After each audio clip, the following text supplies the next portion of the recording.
and welcome to the 2020 Talent Forward Summit.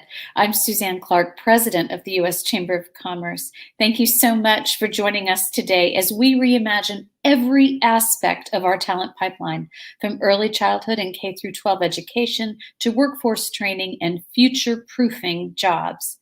Pioneering solutions to our nation's education and workforce challenge is a long-standing priority of the U.S. Chamber and our foundation. As the world's largest business federation, we know that our economic success is driven by a qualified workforce and fueled by a strong education system. Before the pandemic, our members routinely told us that workforce challenges were their number one concern. That's even more true today as our economy faces new challenges few could have predicted before March. For years, jobs have been changing rapidly, and the skills required to fill them have been changing just as fast. Now, seemingly overnight, many workers have seen their jobs go away as a result of the pandemic without any assurances that they're coming back. We need to align education and training to meet the needs of real-world careers and ensure workers have the skills necessary for the jobs employers are actually trying to fill. We also need to rethink how we finance the education and training necessary to fill our talent pipeline. And I encourage you to read the Chamber Foundation's new Talent Finance White Paper, which proposes new and innovative ideas on that. But workforce training alone will not return our economy to health. The past few months have made clear that childcare is essential to our return to work and our nation's economic recovery. A study by the Chamber Foundation found that in one state alone, a lack of childcare is estimated to cost employers as much as $2.8 billion annually in lost productivity, absences, and turnover rate. That was before COVID-19 forced many children and parents to stay home in lockdowns or remote environments.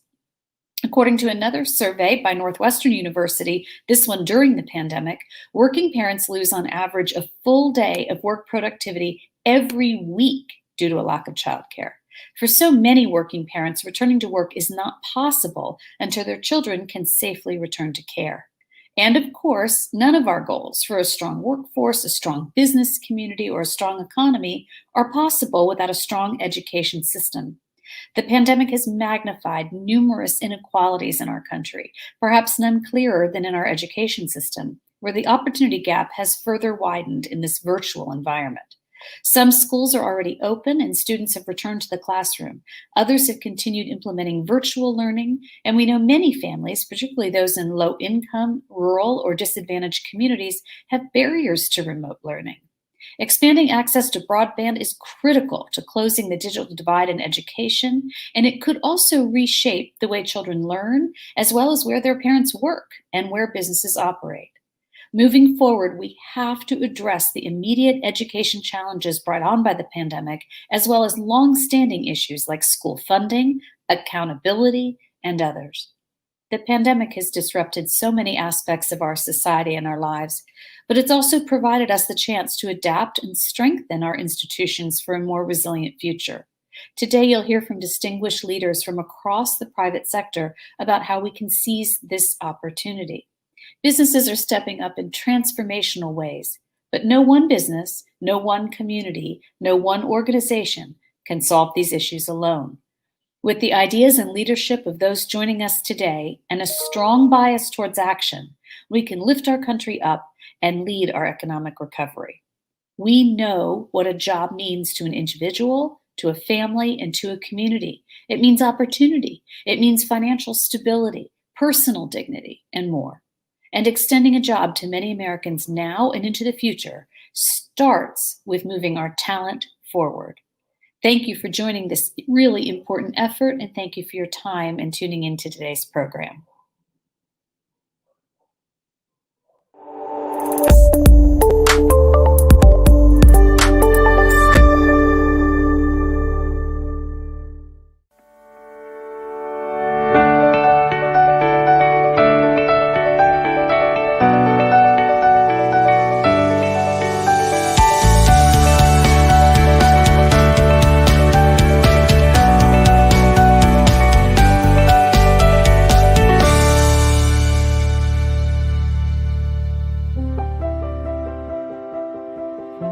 So with the pandemic, we lost pretty much about 90% of our regular paying clientele.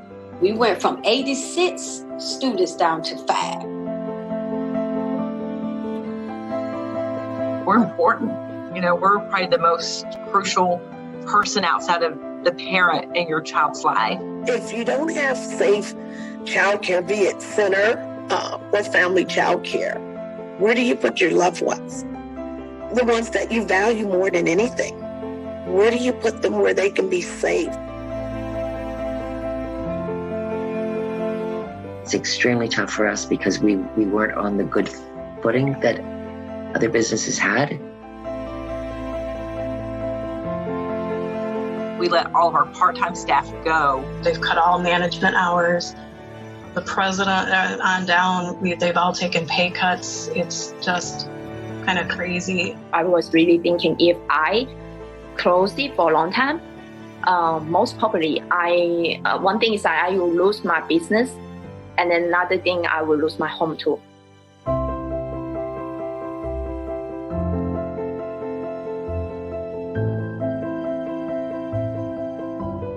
I know all the families are struggling to either gain back money that they lost or to start over. Everyone was affected financially, so passing the cost on to them isn't really an option because they can't afford it. A lot of parents will call and saying, please, I just need somewhere for this child to go, for a couple of hours. I don't want to lose my job. One parent called, she was crying because she's like, if I don't show up today, they're going to fire me. They're going to lay me off, or I'm going to be suspended. I had a moment where I said, this is too much. I came back under the executive order of the governor as an essential worker, servicing 6 children of essential workers. And it was scary for me, but I knew that those families had to work, that nurses had to be there. We're going to do whatever we can to stay afloat and make this work because our families need us. We know that our families are essential workers, and they have said to us, this is a gift. What you are actually gets me a little emotional because if they didn't have us, they would not be able to continue to provide for their family. If your clientele doesn't pay you in a regular business, what do? You tell them you no longer receive services. In the childhood field, we can't really do that because our hearts are in it. Me being around for 26 years doesn't mean I can make it 27. I hope so, and I hope I'm business savvy enough to find a way.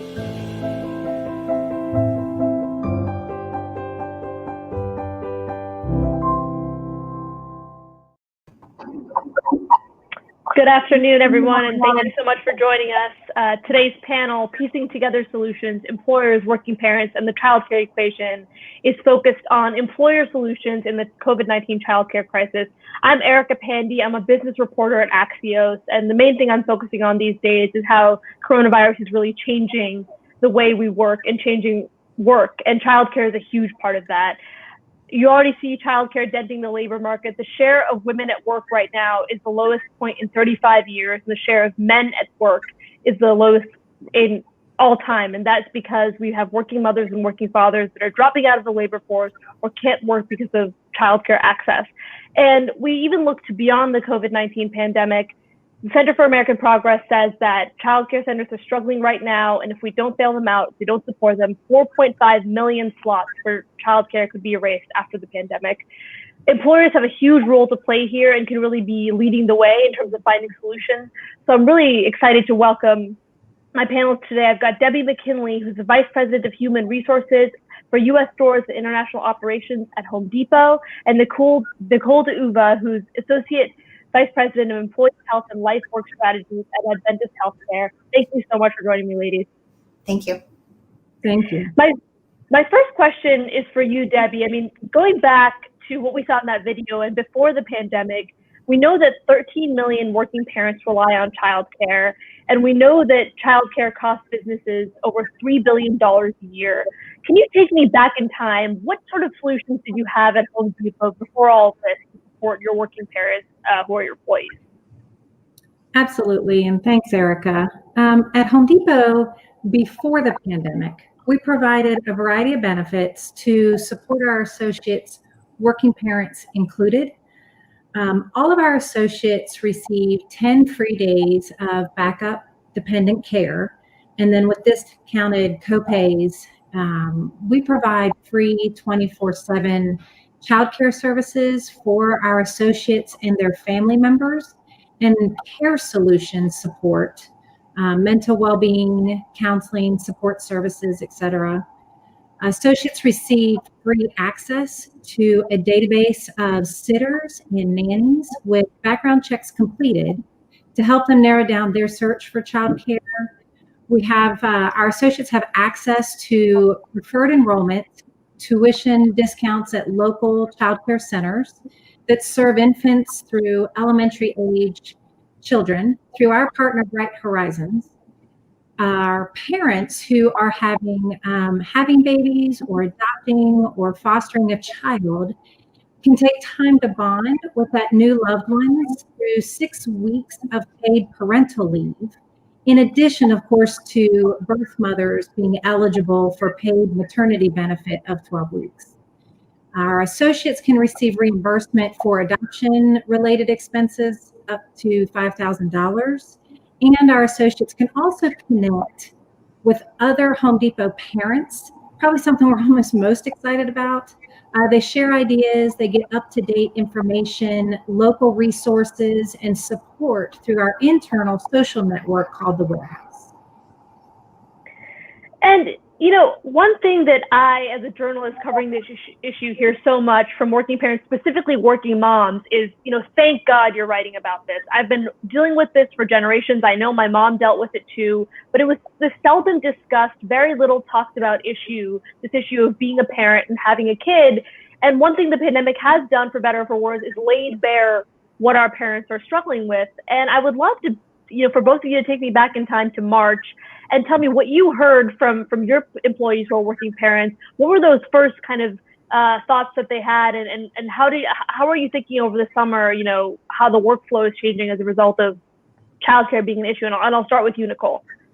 Sure. So when we look back to March as a healthcare community that actually serves our community, our planning started long before that. So our hospital incident command structure was put in place, and the United States had the benefit of seeing the global struggles that we were seeing on our European counterparts. And so we knew what was going to come into play. And our planning chief came to me and he said, Nicole, this pandemic is going to be made by two things for our employees. And number one was childcare. And number two was finding transportation for them, because in the DC metro area, the public transit schedule had really been shut down, as had childcare facilities. And so our first order of business was to ensure that we had healthcare workers to serve the community while the patient numbers in our censuses really surged.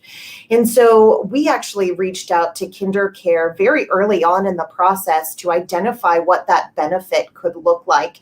And we're successful in using their expertise to locate our families to two particular facilities in the DC area that was filled with nothing but family members of emergency personnel. In addition, we knew that we needed even more resources, and so we leveraged our internal Lori Center, which is a school for children suffering from various disabilities and anxieties. And so we leveraged those team members as well. So I would say that Adventist Healthcare was really in the forefront of recognizing the need that childcare would present, and actually went forward to the Maryland Hospital Association and to our government to lobby for resources that healthcare workers and essential personnel really needed to be able to care for the community. And I'd love to pose that same question to you, Debbie. What did you hear from parents in spring? What did they need? So it's interesting for us in that Home Depot is, and of course during the pandemic, was classified as an essential retailer to our communities that we serve. And so something that we have to always keep in mind is we stay committed to keeping our stores open, just as we always do in times of crisis or natural disasters. So for the pandemic, where we're trying to serve our communities, parents are trying to balance the service that they provide in customer service within our stores, so obviously the service that they have to provide to their own children as parents.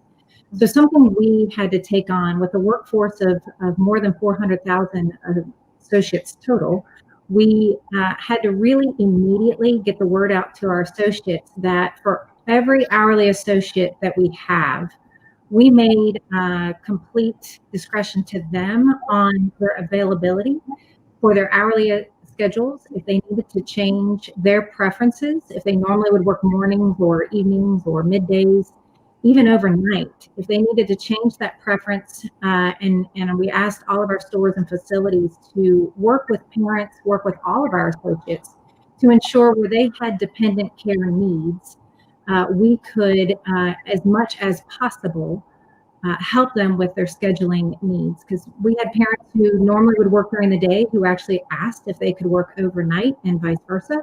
We had to really be kind of open hearts and flexible for them so that we in turn could continue to serve our communities because they were able to come to work because it matched both work and life for them.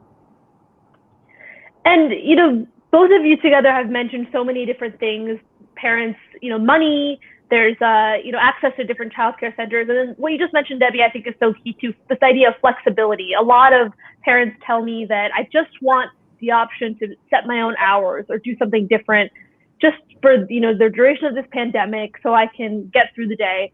Are you adding any more flexibility as well, Nicole? Yes, we have quite a bit of flexibility. So in addition to our healthcare workers who, again, have been able, just like Debbie said, to revise some of those preferences and ensure that their families are cared for, our entire support center, which would be kind of our back end of the house, had actually gone to work remotely. And so those individuals went home and had the flexibility to care for their children while they were working.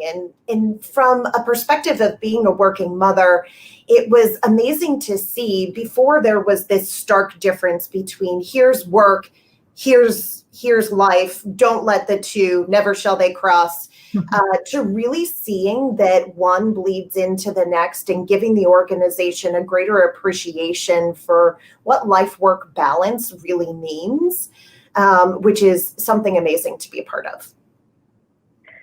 And, you know, both of you are in the human resources, talent management side of things. How do you make the business case to other executives at your companies to invest in childcare?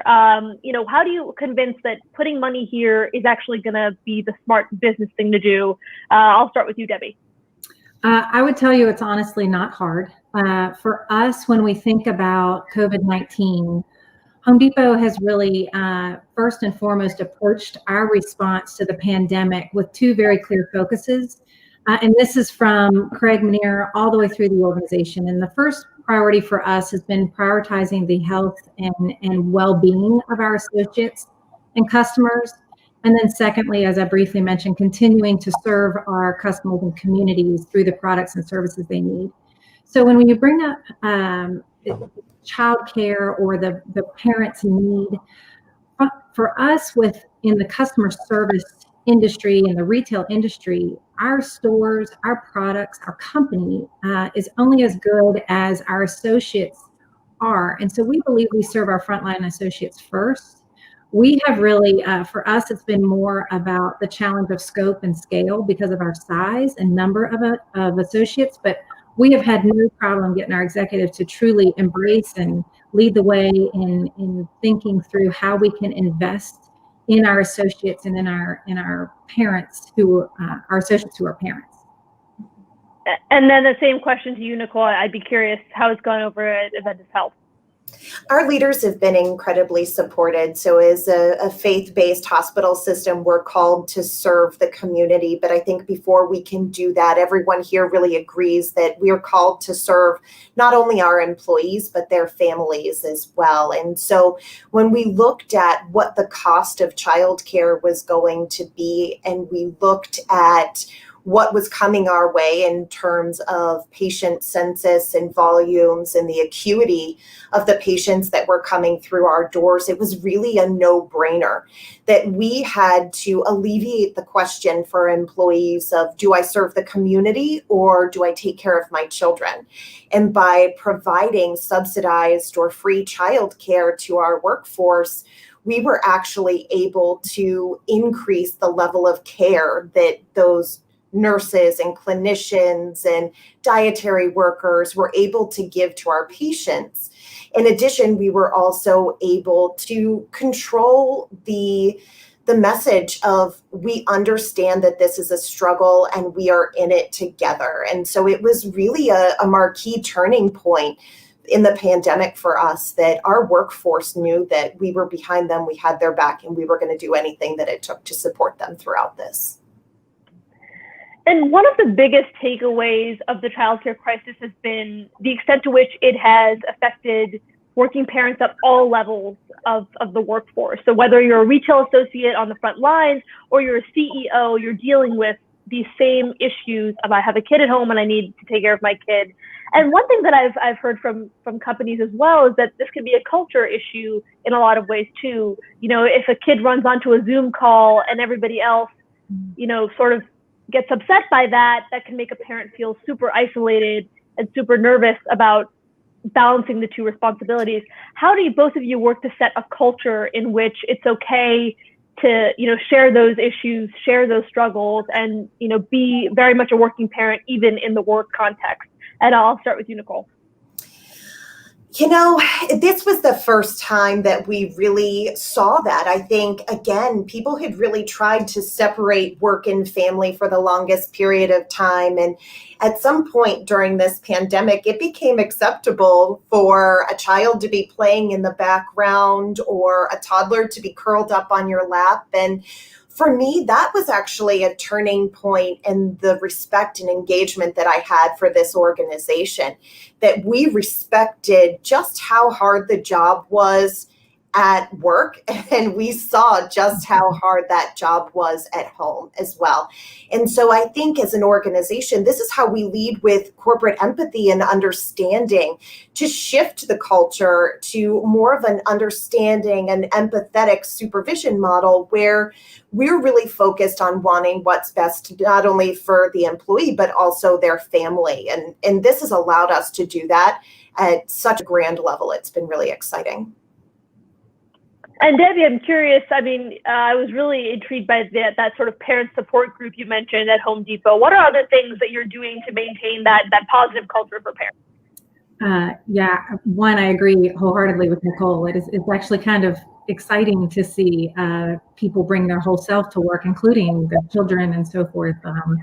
But additional resources, we've actually discovered that families are feeling pressure for juggling work, school, safety.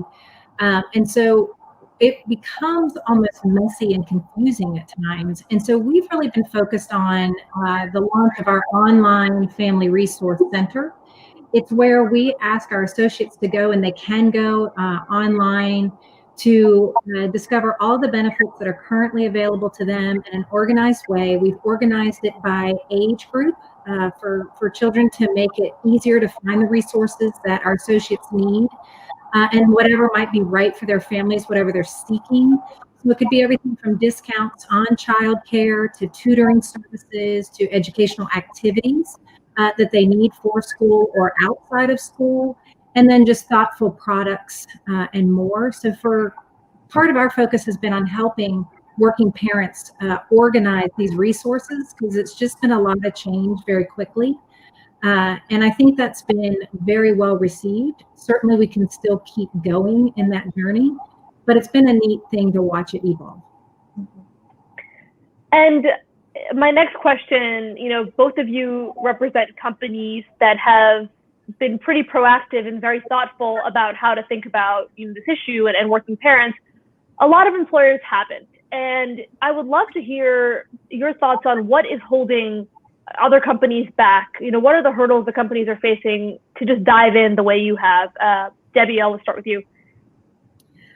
I think what could be holding some companies back is obviously the financial fears that this pandemic has created. And what I would tell you for us, respect for all people and taking care of our associates, taking care of each other, we have truly dove into, if we take care of our associates, they'll take care of our customers, and everything else takes care of itself.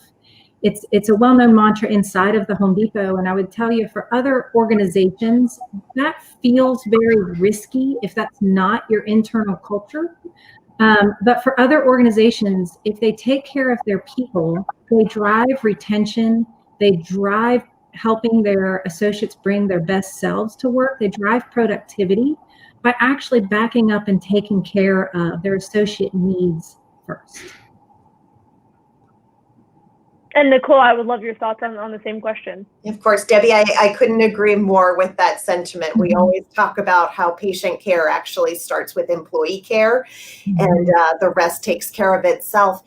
I agree with you that fear is the limiting factor that businesses currently have. And one of the things that I think is so important to remind people and refresh is that it's not an all or nothing. There are activities that can be done that are essentially free to an organization. So one of the things that we actually started with was leveraging our employee assistance program, who was used to providing childcare, dependent care, elder care resources. So I encourage you to think of the resources that you already have at your disposal. They provided a great amount of education for our employees and families, really around how to self-serve and find childcare throughout the pandemic, or how to address the stresses for both children and parents who are working remotely. And so when you look along that continuum from free, no cost to low cost, it could be something as simple as care.com and a complimentary membership for employees, all the way to a full-blown partnership or subsidy program. But it really isn't all or nothing. And I think employees have a very positive reaction of engagement and retention when employers just acknowledge the elephant in the room. We understand that childcare is a limiting factor for you. We want to provide you flexibility, which is at no cost to us. And we really value you. We value your family as a part of this organization. And we don't have too much time left, but I just want to get quick from both of you. What's one great hopeful thing you've heard from one of your working parent employees, the result of the policies you've put in place? And I'll give it to either of you to start. Happy to start. And for us, it's we've heard so much feedback from many of our associates that their children understanding more about what their parents do, and their parents being able to explain the benefits provided by us as the employer has helped the children actually appreciate the parents' work even more, which I think is a great benefit on both sides. I'll tell you that the bright spot in COVID for me was each and every time I received an email from an employee who was utilizing the kinder care service. And so we provided subsidy based on level of income. Sometimes it was completely free. And so when parents came to me and said, thank you so much for providing this, my child is getting better quality care than I ever could have afforded before, you know, you're doing something remarkable for that family. And selfishly, that feels really good. I want to thank you both so much for joining me, and thank you especially for sharing some really innovative, thoughtful ways to support your working parent employees. I thought the big takeaway from today was it doesn't have to be all or nothing. Even the small things can make a big difference. So thank you both, and with that, I'll turn it over to the next segment of the program.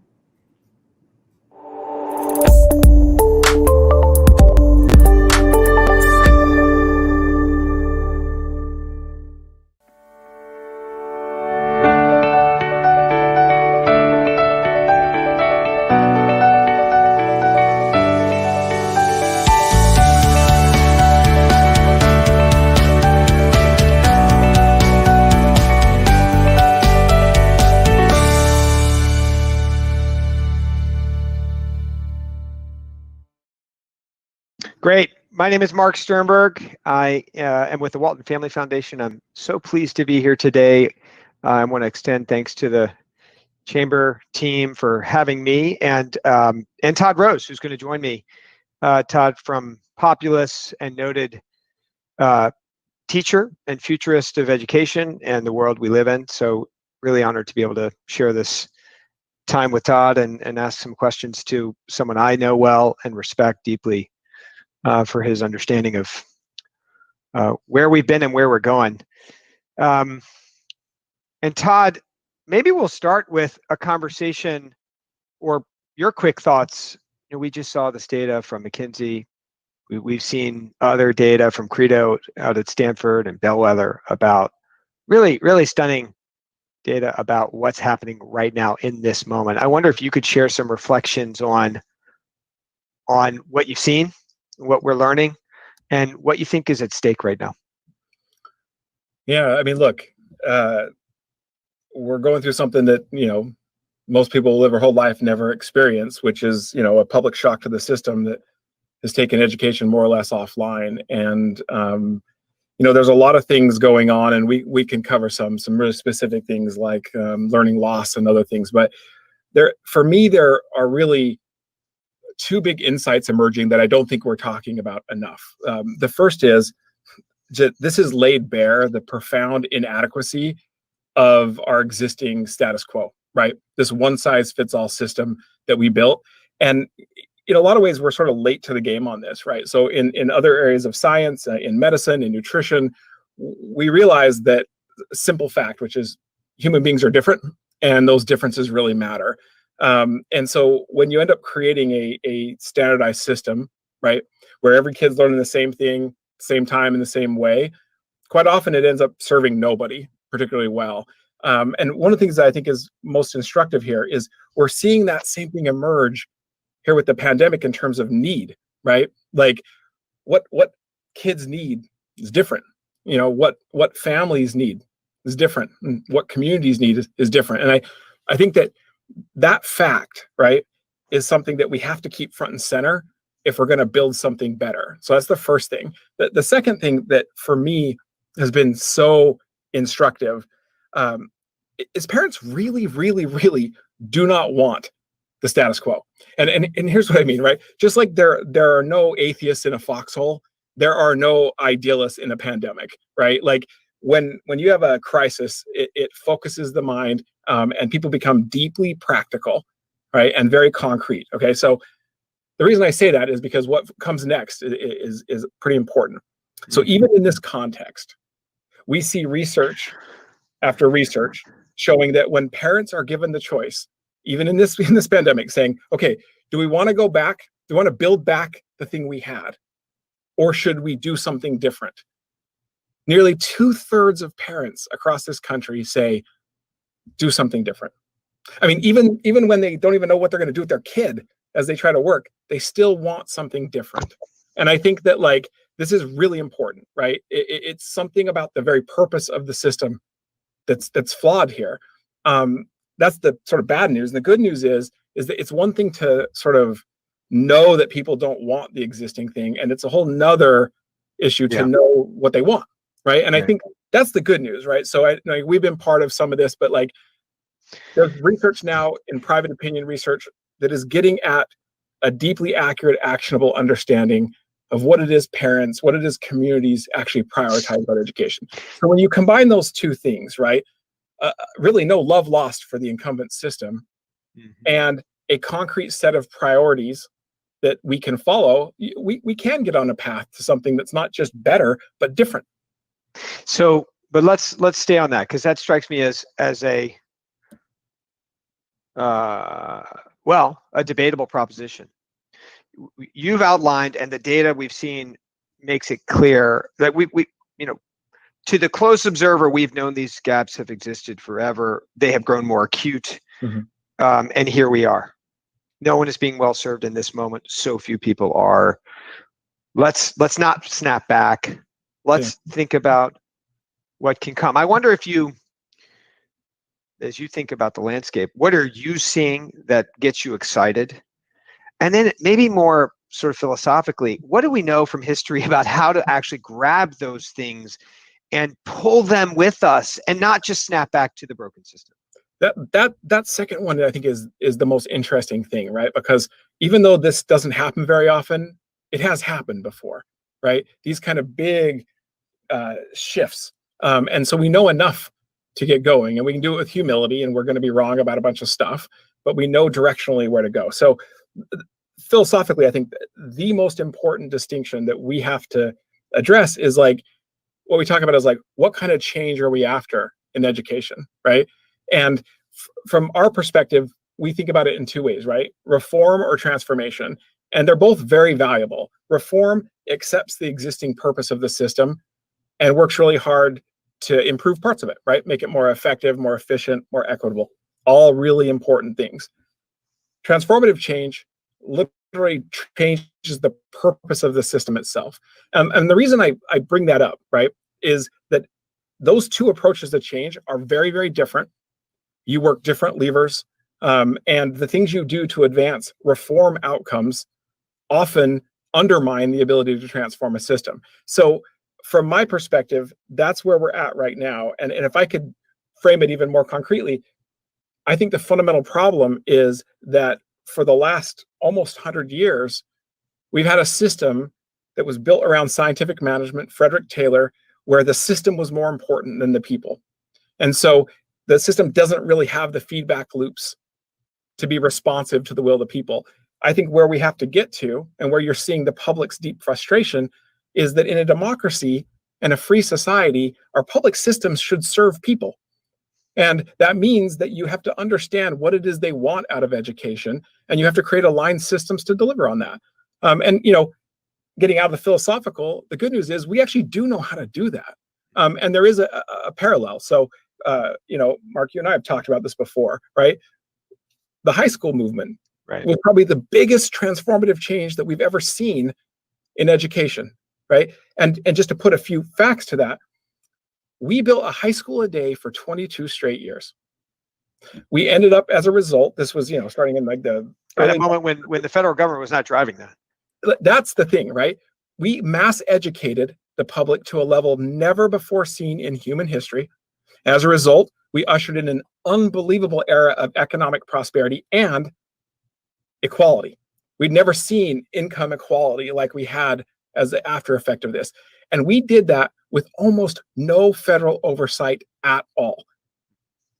And in fact, states had a minimal role. What you saw in this change was it was community focused. Community after community recognized that something fundamental had changed in their values and in the economic reality, and that the old system, for whatever its value, wasn't sufficient anymore. And they set about literally taxing themselves to build high schools. And here's the thing that I think is so important and really instructive to the moment we're in, but we don't have the muscle, we're not used to thinking this way, which is, what was the result of this amazing experiment that created this prosperity?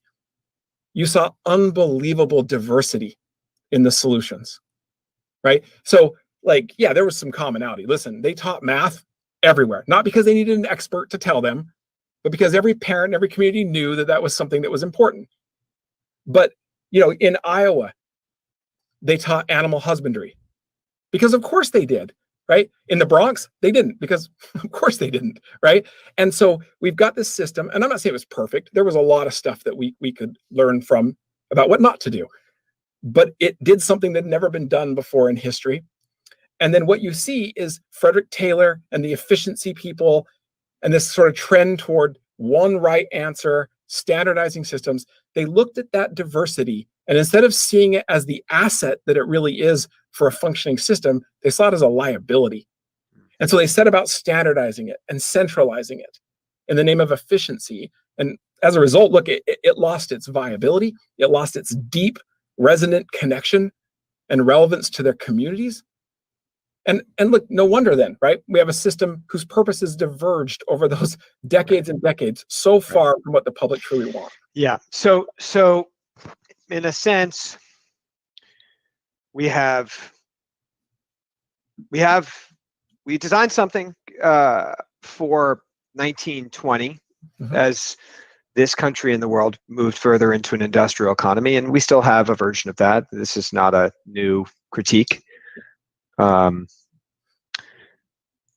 as you noted, it was remarkable and imperfect, and there's some imperfections that we could talk about for a long, long time, but we'll focus on the machine that was built, one school at a time, one school a day at a time for 21 years. And that worked to a certain extent.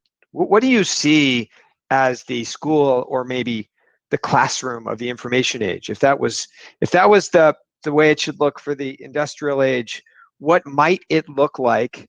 And then, if I may, maybe predicting where you're going to go with this, what kind of investment is this going to take by all of the people in our audience and all of our electeds and communities across the country? So to the first question, right? Like, what is this going to look like?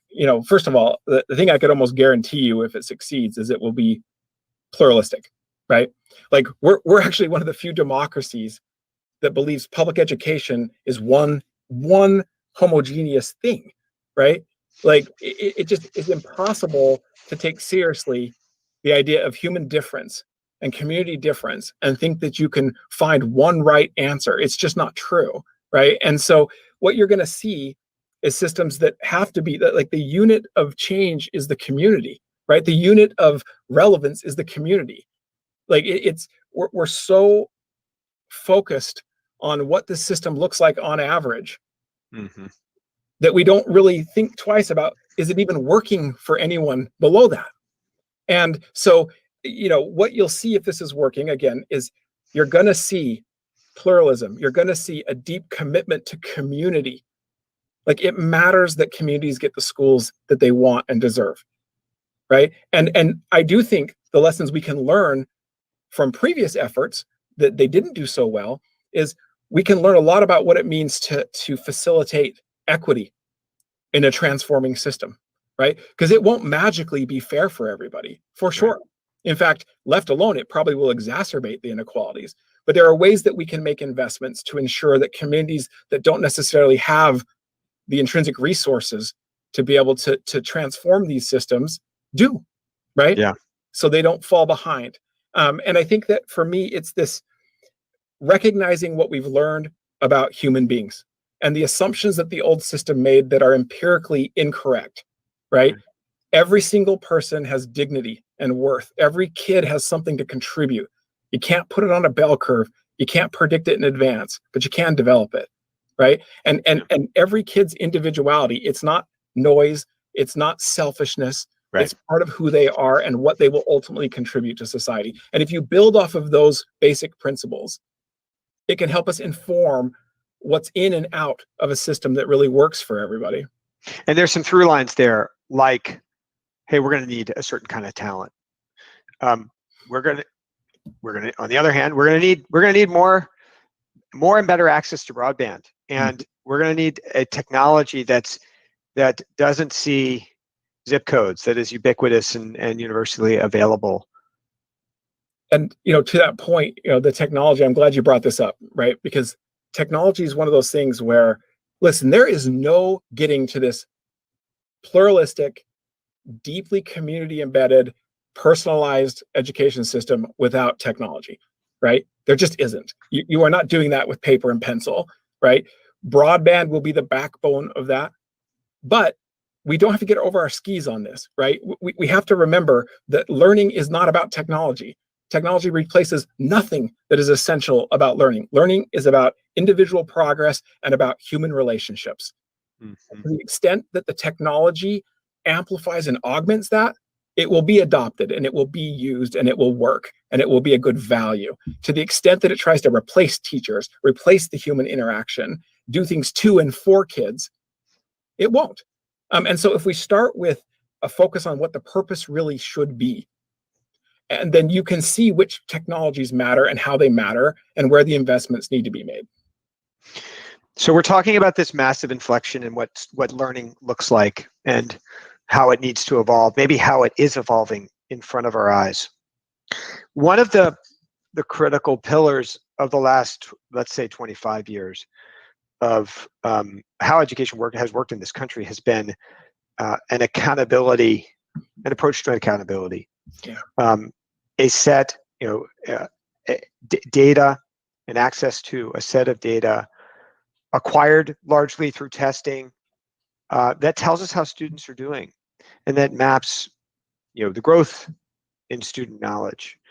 Todd, you and I have talked about this a great deal. So the assault on some of those tools, the insufficiencies yet importance of some of those tools. Yeah. And that's something of great importance, I would say, I know, to the chamber and to this audience. How do you observe the tension that I'm outlining, and where do you think it goes? I'm glad you're bringing this up. So, for whatever the flaws of the current accountability system, and there are flaws, right? There are also some good things about it. And at a minimum, the concept of accountability is essential. There's no way that you get to a better system that works for most people, let alone highly equitable, without deep embedded accountability structures. So for me, this is what I would say, though. This is one of those times where appreciating the need for accountability and investing in it, you have to decide what kind of change you're after. If you think the existing purpose is sufficient and you need to make it better, then I would double down, I would tweak the existing ones, and I would work from there, right? If you believe, as I do, that the data is pretty clear, people want different, not just better, then you are transforming the system. And what it means to work on accountability is different. And here's what I'd say. There's three things that you have to keep in mind. The first thing, and nothing else matters if you don't get this right, to whom is the system accountable? It seems obvious, right?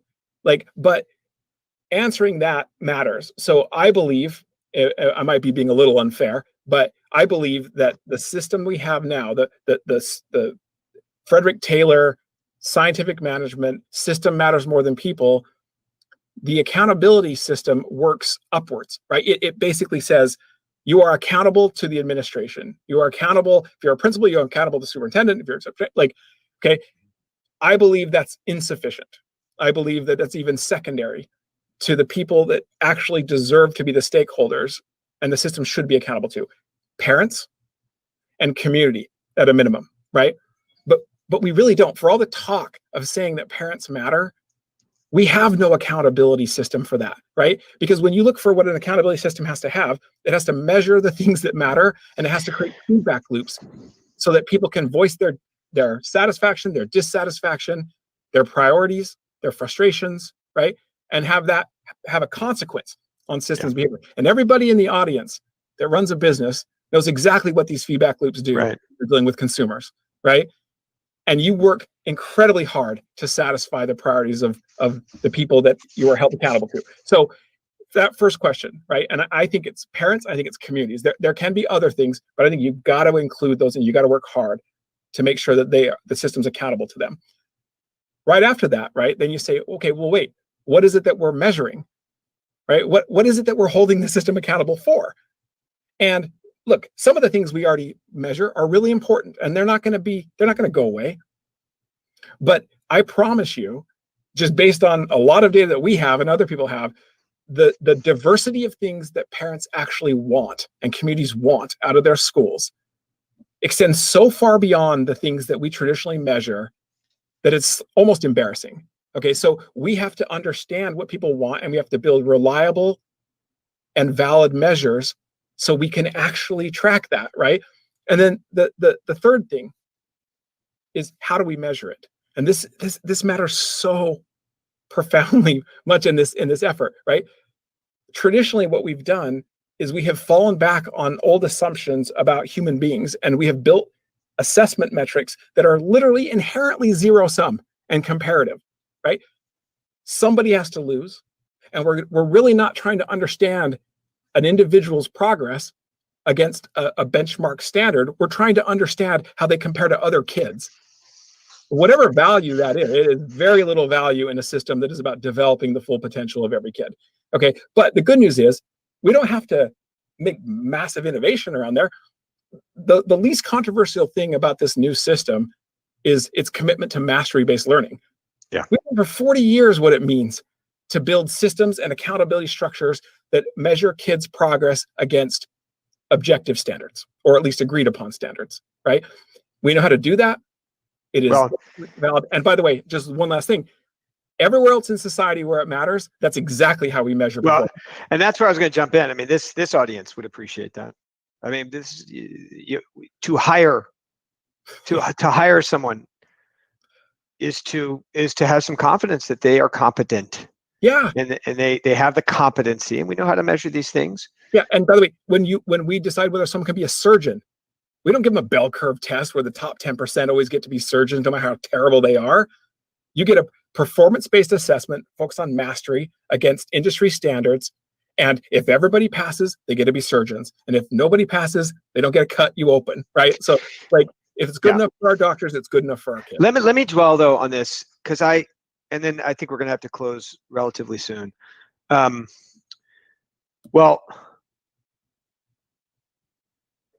how about this?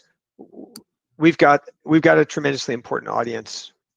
You talked about community. There is no community without business leadership, and the folks in this room, this virtual room, I guess, are as good as it gets. So what do we need from them? Good. Two things. This is my wish list for the people in this audience. First, you got to speak up. I know that when you think about K-12, you worry about politics or other things, but here's the thing. Parents and communities will be the driver of this transformative change, but you have a role to play. Because in our research, when we asked parents, who do you trust to tell you that it's okay to want something different from K-12, the number one group on the list above everybody else was local and regional employers. It matters what you say, right? Your silence is the same as endorsing the status quo. Second, look inward, right? When you look at hiring people, how do you do it? Do you default to what college did you go to? Did you get a 3.5 GPA or higher? Or do you look for performance, no matter how they can demonstrate it? Because you and I both know that college diplomas are about the fuzziest signal there is. They don't really map very well to how well you'll do in a firm, right? But here's the problem. If you default to that, you are sending a signal to parents that they have to choose between the kind of school they want for their kid and the kind of things they have to do in the off chance that their kid might get hired in your company.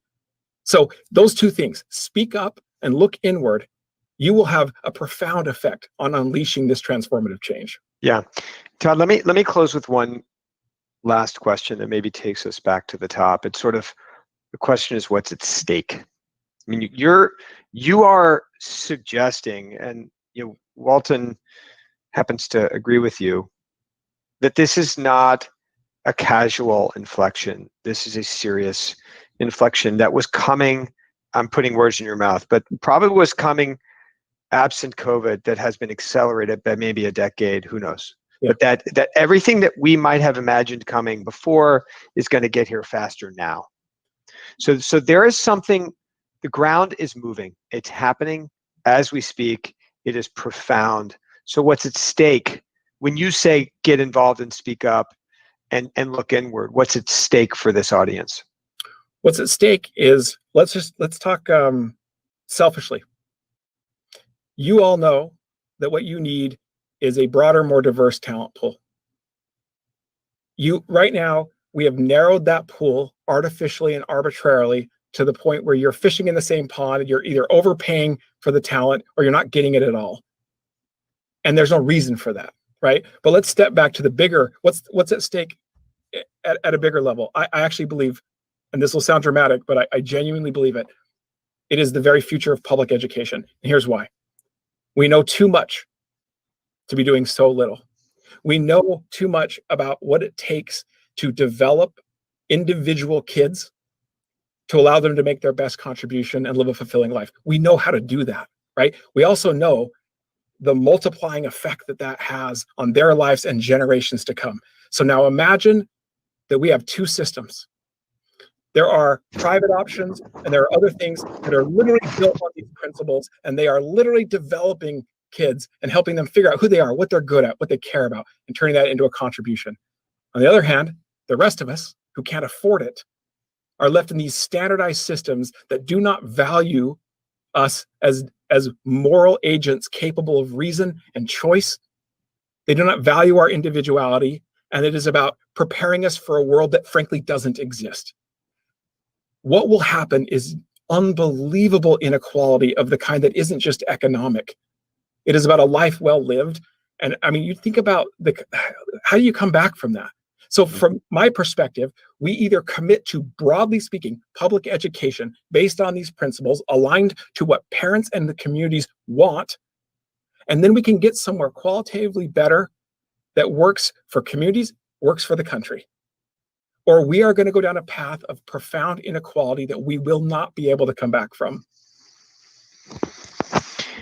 Great. Well, thank you, Todd. The profound thoughts, big thoughts, exciting thoughts, and a lot of work to do for all of us. So delighted to spend this time.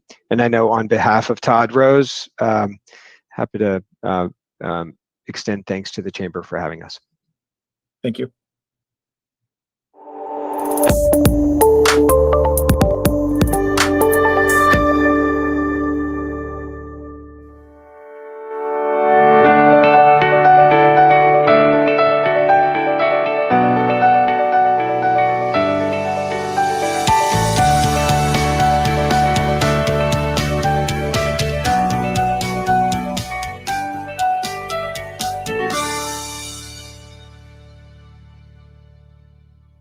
Good afternoon. Thank you all for being with us. I'm really excited to get to have a conversation today with two people I admire greatly. I'm going to introduce real quick Arne Duncan, who was Secretary of Education under President Barack Obama and is now managing partner at Emerson Collective, and Margaret Spellings, who served as Secretary of Education under George W. Bush and is Executive Director of Texas 2036.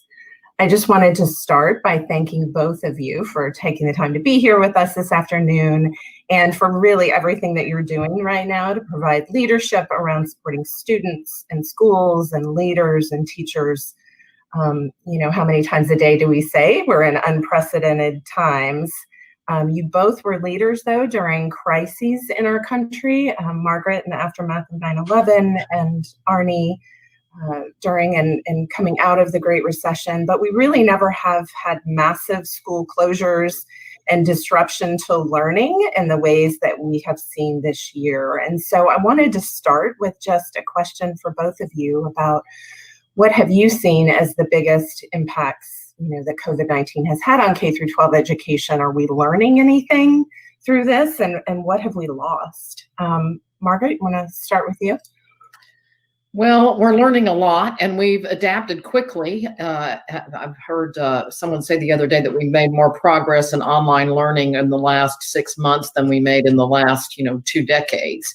And so I think it's showing the adaptability of our educators around safety, around technology, around supports for families, and the like.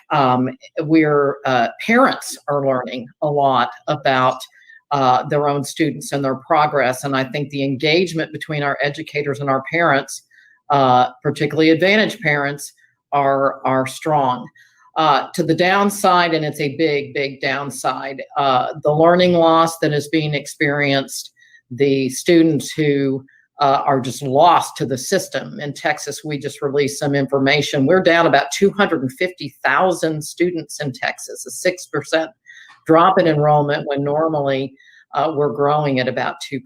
So obviously kids aren't learning if they're not in school. And so there are just serious, serious issues around learning loss, and just that we need to pull up and address immediately.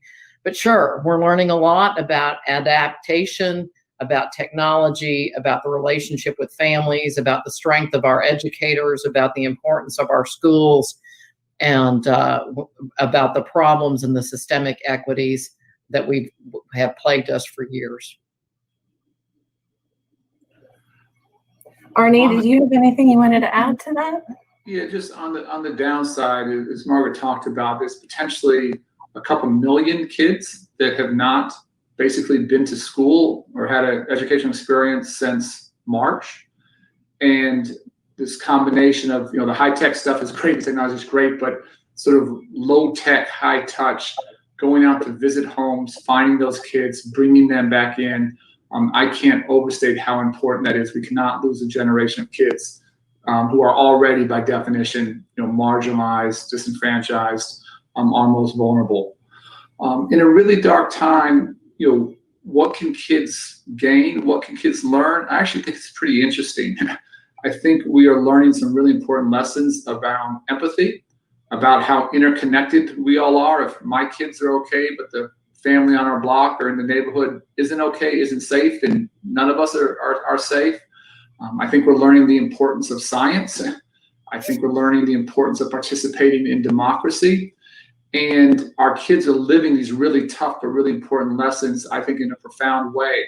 And if they can stay engaged for the next 30, 40 years, 50 years, for me, it makes me think it's a chance the future of our country could be very bright, not just despite of, but maybe because of this really dark time. Mm-hmm. You both touched on this issue of learning loss and obviously the loss of potentially millions of kids, hundreds of thousands in Texas. You mentioned Margaret. And I wanted to ask you, and hope you don't mind, if maybe you sort of take us a little bit down memory lane and a little bit of history. I think for folks who are listening and tuning in and don't, we talk about measuring and annual assessments, and it can be maybe a little obscure to the layperson. It feels like in this time where we lost, maybe 3 months at the end of last school year, we're now into full virtual learning. And I think it's probably generous to say it's a mixed bag of the experiences that students are having. Can you talk about, it just seems like measuring now more important than ever. Can you talk a little bit about sort of where we were, say sort of pre-2000? Why is measuring so important in this issue of annual assessments, and sort of where did we come from, and why is it important now? One of the most important reforms of No Child Left Behind was to require annual assessment in reading and math one time a year in every grade from 3 through 8, and one time in high school. I think people often overstate what the federal requirement, the federal mandate was on assessment. Now, certainly states and localities added a lot of assessments to that, maybe got a little bit out of hand. But the truth was we didn't have that kind of annual measurement. We didn't have it in disaggregated ways. In other words, for educators and policymakers so that they could understand how every child was doing. And further and importantly, we didn't have every state participating in the NAEP, our National Education Report Card. About 30 states participated every year. It wasn't the same 30. And so No Child Left Behind, and frankly, this reform lives to this day, was embraced as part of ESSA with the strong support of President Obama and Secretary Duncan and a bipartisan coalition. This annual measurement is critical. I like to say we have to care enough to find out how students are doing, and that's in the assessment realm.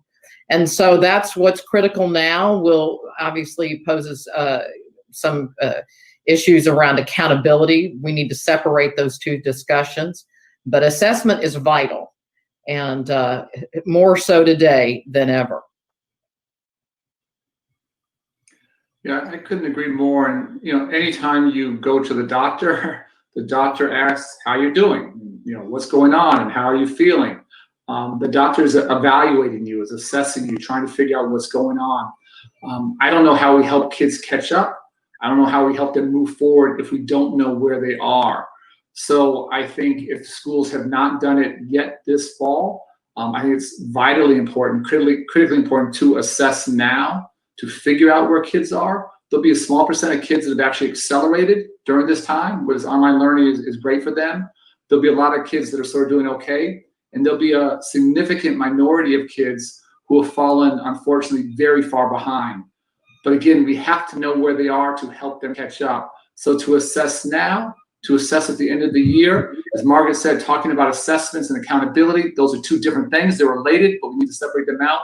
And I would argue that an annual assessment, it was fantastic to get in the game, but we should be thinking about ongoing assessments. Again, low stakes, no stakes, but every month, every week, just figuring out not what are we teaching, but what are kids learning. Again, as Margaret said, if we care about them, we have to know. We have to know.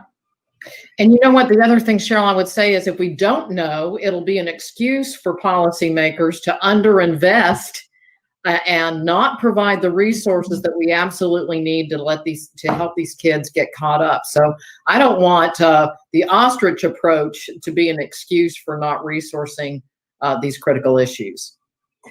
It's not a non-controversial thing though, right? It feels like we've been there's been a little bit of it wasn't the easiest thing to sort of get, included in sort of reauthorization of ESSA. There's certainly a contingent of folks that don't appreciate assessing and annual assessments. And it feels now, certainly it made a lot of sense at the end of the last school year to pause assessments given the shutdown of schools. But it feels like this is an issue now, and there's going to be some effort to halt assessments this year for a variety of reasons, excuses maybe. Do you see that happening, and what can we do? Well, I'm pleased that Secretary DeVos has said that we will give spring assessments, and I hope that will be true if we have an Obama administration, if we have a Biden administration. And I think commissioners around the country are taking that lead. It's incumbent upon us as leaders, though, that we help our educators figure out, how is this going to work? Are we going to have testing centers? Are they going to be proctored? Are we going to delay assessment into the summer as opposed to the mid-spring in places like Texas, so that states will have more time? We might have more penetration of the vaccine. I mean, we need to solve some of these practical problems that our educators and the naysayers rightly observe. And so I hope we will do that together. This is the Pro Accountability Coalition is the civil rights community and the business community. And we need to re-engage both of those folks, groups of folks, so that we can make progress on these issues. Just to quickly add, I think when we talk about assessment, we often talk about reading and math, and that's important. I just think we need to be thinking much more broadly than that. We need to be assessing kids now based upon their hunger, food insecurity. And we've done a weekly call since March with school districts around the country who, even as school buildings shut down, continue to feed the community. But there are record numbers of families whose lives have been just upended. And we need to make sure we're taking care of those kids. We need to be assessing their social and emotional health. And we have lots of kids that are dealing with lots of trauma, prior to the pandemic, prior to George Floyd's murder. But now we have many, many more, hundreds of thousands of kids dealing with just upheaval at home, upheaval in their community. And so I want to be assessing all of those things. Yes, reading and math, but that's the starting point. That's not where we need to end. I completely agree, and I wonder if that obviously sort of feeds into maybe a broader, more sort of futuristic conversation about assessments and where do we go from here. Maybe this is a time, this crisis is providing us a time to really pause and think about what good assessments need to look like and the types of things that we need to be assessing. You often hear this word high stakes associated with tests. I'd love your sort of take on that, stakes and for whom, sort of in a typical year and then sort of in this uncertain time. You've talked a little bit, I think, Margaret, you talked about decoupling from accountability, maybe in this year. Just your thoughts on the sort of stakes piece of it. I'm going to quote you back to yourself, Cheryl, because I know you talk about, high stakes for whom? It's high stakes for students not to have their progress monitored and not to get help if they've fallen behind. We often think of high stakes in terms of educators or other adults, but the highest stakes of all, of course, are for our students. And I do agree with you that this might be a time for us to reinvent assessment. Maybe in terms of accountability, just attendance and figuring out who got there and how many hours or minutes did they learn each day. I mean, there are going to be some things. Look, we taxpayers are still paying a full load for the education of our students. And yes, it's hard, but we do need to get a little something for our money, namely, productive learning for our students. So how we think about accountability this year in the absence of more fulsome assessment is certainly before us. And things like attendance, teacher attendance, student attendance, how much learning is going on, the supports that Arne talked about, food and mental health supports and the like. I would love to, we talked about disruptions this spring and, costing students time and stalling their progress. Arne, I heard you talk in another interview just about, low-income families and really are those that are sort of disproportionately feel the impact anytime we have an economic crisis or really any sort of crisis in this country. The poorest children are often the furthest behind in any normal circumstance. And then we're in this situation where, maybe broadband, they're not able to access. What are you seeing today with regard to kind of our lowest income students, our most vulnerable students right now? Well, I think you're seeing a wide spectrum of things. I'll start with what's amazing. I've seen, Chicago giving out 100,000 districts, Chicago giving out 100,000 devices, Boston 30,000, South Bend, Indiana, using school buses to be Wi-Fi hotspots in their poor communities. San Antonio, a very poor district, or one of my good friends is a superintendent, 49,000 kids have given out 47,000 devices. So you're seeing people move with unbelievable speed and urgency to try and close that digital divide and give kids a chance to learn. Again, we talked about the food and what folks have done across the country to feed children, to feed their families, and to feed the broader community. Schools as food distribution centers. So that's been remarkable. You're seeing now some districts starting to send teachers and social workers to the homes of kids who haven't shown up and trying to bring them back in. So I love that urgency. I love that commitment. I love how hard folks are working. But at the end of the day, I've seen reports that between 2 and 3 million children across America have not been back to school. That's a devastating, if that's even close to being true, I assume it is, that's a devastating reality. And so whatever we are doing is not enough. And we have to just get out there on the blocks, in the streets, on people's homes, in people's homes, sit on their porches, find out what's going on, and find out how we bring those kids back to school. If they fall a year and a half behind, they may never catch up. And there's a hard thing to say, some may never return to school. We cannot just sit back and allow that to happen. Yeah. I mean, I think about, the potential for a generation of sort of a lost generation if we really don't, like you said, if they don't ever come back. And then it sort of brings me full circle back around to this issue of assessment. Like if we're not measuring, if we lose this piece this year and we don't know where all those kids are, the 2 million that maybe aren't logging in, how do we get them the supports? Sort of who loses most if we don't measure and we don't really understand where everybody is academically?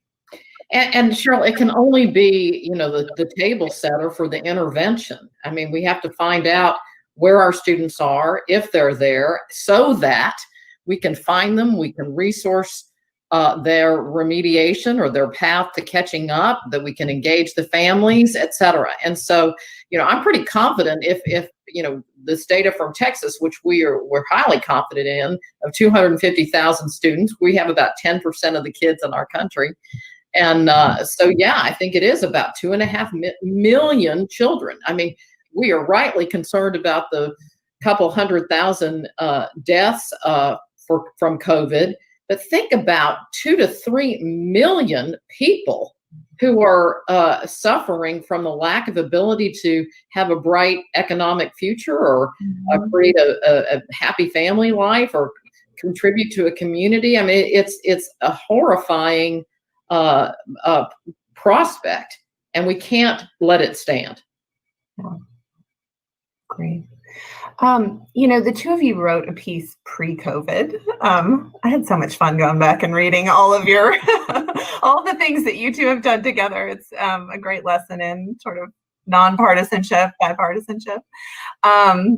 You co-wrote a piece and you talked about sort of the lack of a broad coalition that we used to enjoy on all of these issues, and that we sort of all know what to do, but we were cursed with complacency on taking action. And I'm wondering, in thinking back on those things, it was sort of, we know what to do: high standards, accountability with local innovation, encouraging choice and diversity. Do those things still hold for you now? Or would you change it? Would you add to that list? And then I want to get to the question about that coalition, and particularly the Civil Rights and Business Coalition, and how do we build that? But first, does that still hold true for you, that list? Arne?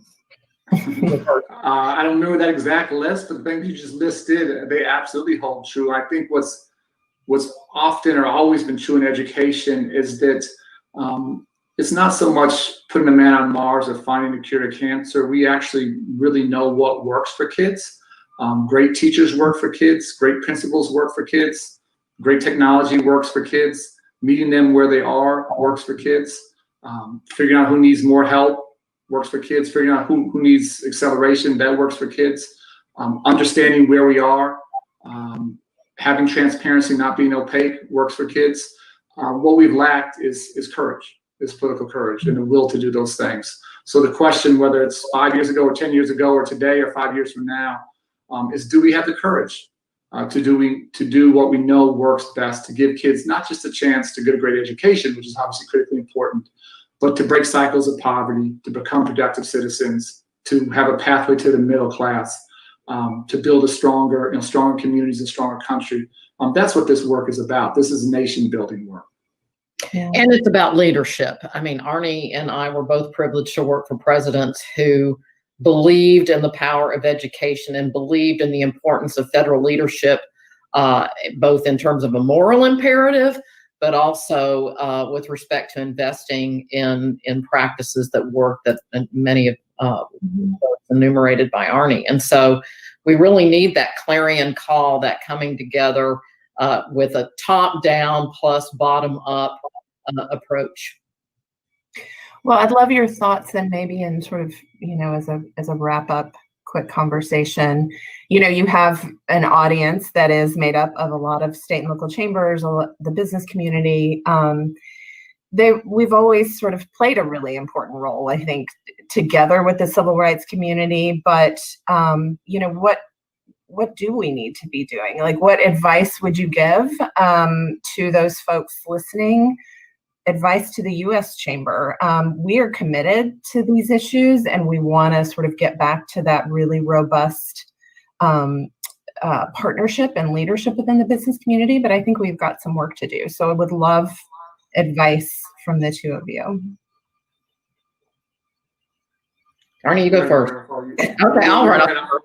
I think we need to get real and help our universities. We need to collect what data we have. I'm encouraged about Arne's calls with urban superintendents. I mean, we need to learn what's going on out there and help them address these challenges so that we can be not just table pounders about what we expect and what we want. We should do that, but we also need to be in solution mode through these challenging days.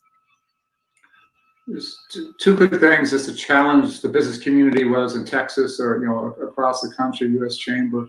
One is we need your partnership, and K-12 and higher ed are not the easiest systems to work with, and I get the frustration sometimes with bureaucracy. But internships, mentorships, career days, chances for young people to be exposed to your places of work. I can't overstate how important that is. But the second thing we need the business community to do is challenge us as educators. And I think in far too many communities and far too many states, the business community is frankly passive, too quiet, too accepting when things aren't going well, when there aren't high standards, when we aren't serious about assessment. And we want the business community to be a partner, but also to be a critical friend and challenge us. And if their voices were a little louder, if they were a little clearer about what they were looking for, I think I wouldn't even call it pressure. That encouragement, that clarity, I think is desperately needed, both on K-12 education and higher ed, community colleges across the country. We need businesses to step into this space, as frustrating, as difficult as it might sometimes be. We can't get where we need to go for kids or for the country without your leadership and without you challenging us. Well, I think that's a great way to end, and I thank you both for that charge. And I would just say to both of you that you can rely on us to be that partner, and we will continue to do what we can to sort of mobilize both our members, but also our partners in state and local chambers. And I would say to those that are listening, please be in touch and join us in this. We are, as I said, committed to these issues going forward, and whatever we can do, please, both of you, consider us a partner in that. So thank you both so much. Cheryl, appreciate it.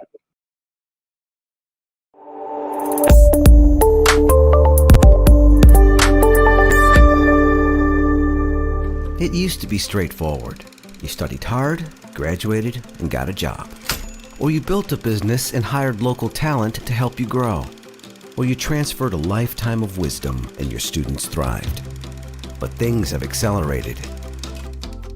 Now paradigms shift like the wind. Technology evolves in a blink of an eye, and last semester's skills are obsolete. It's a thrilling time to be alive, but global competition has never been stronger, and the future of American business rests on one thing: our ability to compete on talent. Right now, students hungrily preparing for the workforce will miss out on jobs they don't know exist. Entrepreneurs who've risked everything to grow their businesses struggle to find the talent they know is out there. And educators who've dedicated their lives to preparing students for success aren't getting the information they need to keep up with the pace of change. If we're to stay globally competitive, we need to adapt. This requires partnership between business leaders within and across industries. It requires employers to build relationships with educators like never before. It requires a commitment to a new culture where learning and training is ongoing. The good news is, we're on it. The U.S. Chamber of Commerce Foundation is leading a paradigm shift of its own. Across the country, our talent pipeline management movement is growing employer leadership and creating new career pathways. The Job Data Exchange will give companies the tools they need to better signal in-demand jobs and skills. And our T3 Innovation Network is empowering Americans with data and technology so they can better access opportunity. Now, teachers can send their students into the world prepared to compete. And we're not doing it alone. We're working in partnership with educators and community leaders so they know what jobs, skills, and credentials will help the next generation of learners and leaders succeed. Because ultimately, one thing has not changed: the American dream to chase our goals and build a stronger tomorrow. That's just who we are. Join us.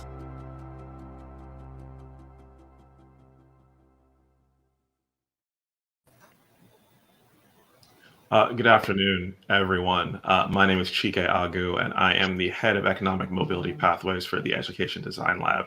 It is my pleasure to be here to have this panel on, I couldn't think of a more important topic of, again, how do we go to a skills-based, talent-focused hiring system, particularly in the context of the moment that we're in as a country. You heard in the video beforehand a talk about a paradigm shift of talent and skills being key, and that was true before COVID. And now we're seeing is in these triple crises of the health emergency of COVID, associated unemployment, and frankly, a reckoning around racial inequity in our country, skills and talent are more important than they ever have been before. And now it's time for us, all of us, to step up, step in, and make sure that skills and not pedigree and that ability to do a job is what gets you the job. And so I'm really excited to have this conversation with three amazing panelists who I'll introduce really quickly, and then we're going to dive into a rich and crisp conversation around this topic. We first have Sean Murphy, a senior manager at Walmart.org. We have Alex Kaplan, global leader for blockchain and AI industry credentials at IBM, and Peter Beard, the SVP for regional workforce development at the Greater Houston Partnership. And so really, I thank all of you for being here with us today. And Sean, I want to start with you, which really is, we've talked about moving to a skills-based hiring system for a long time and all the things that are needed to happen. Can you sit and talk about, from your vantage point at Walmart, what you all are doing to make that future more possible, and also other things that you're seeing across the landscape that make you excited and give you optimism that this can happen? Yeah, Chike, thank you for your moderating, just for everyone for joining today. I think these dialogues are important and all that much more important based on where we're at in our economy and where it's going. You know, you ask, what is Walmart doing to build a skills-based future?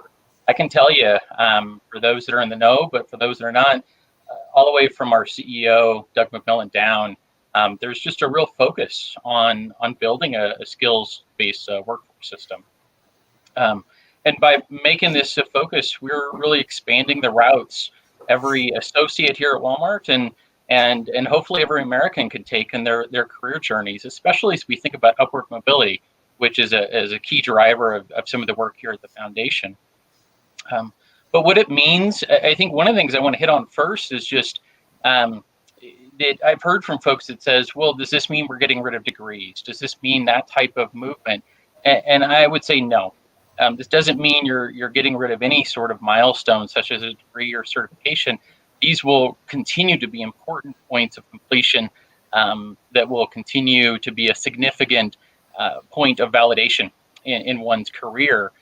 But what moving to a skill-based system is going to mean, and what we think about it here is you're moving to a system that where all learning truly counts, meaning that it's all along a worker's journey, that the skills they have will truly mean something, and especially if they're verified, it can really assist them in upward mobility or even transitioning to a new path, depending on where the economy is going, and to provide a path for lifelong learning in a way that is not really seen today, and it becomes especially important as we think about what the economy will look like in a year from now, let alone 5, 10, 15 years from now. And so getting to your question on, what is Walmart doing? Specifically at Walmart, we're really just taking a shared value approach to this work. The business is engaging in active pilots with others like IBM and many WGU and others that are really defining what skills are needed for our associates in our stores, building and operationalizing how we can efficiently validate skills that are earned on the job, something that we haven't traditionally done. And really just thinking about overall how our leadership and showing that, how we can support the broader system in making this a reality.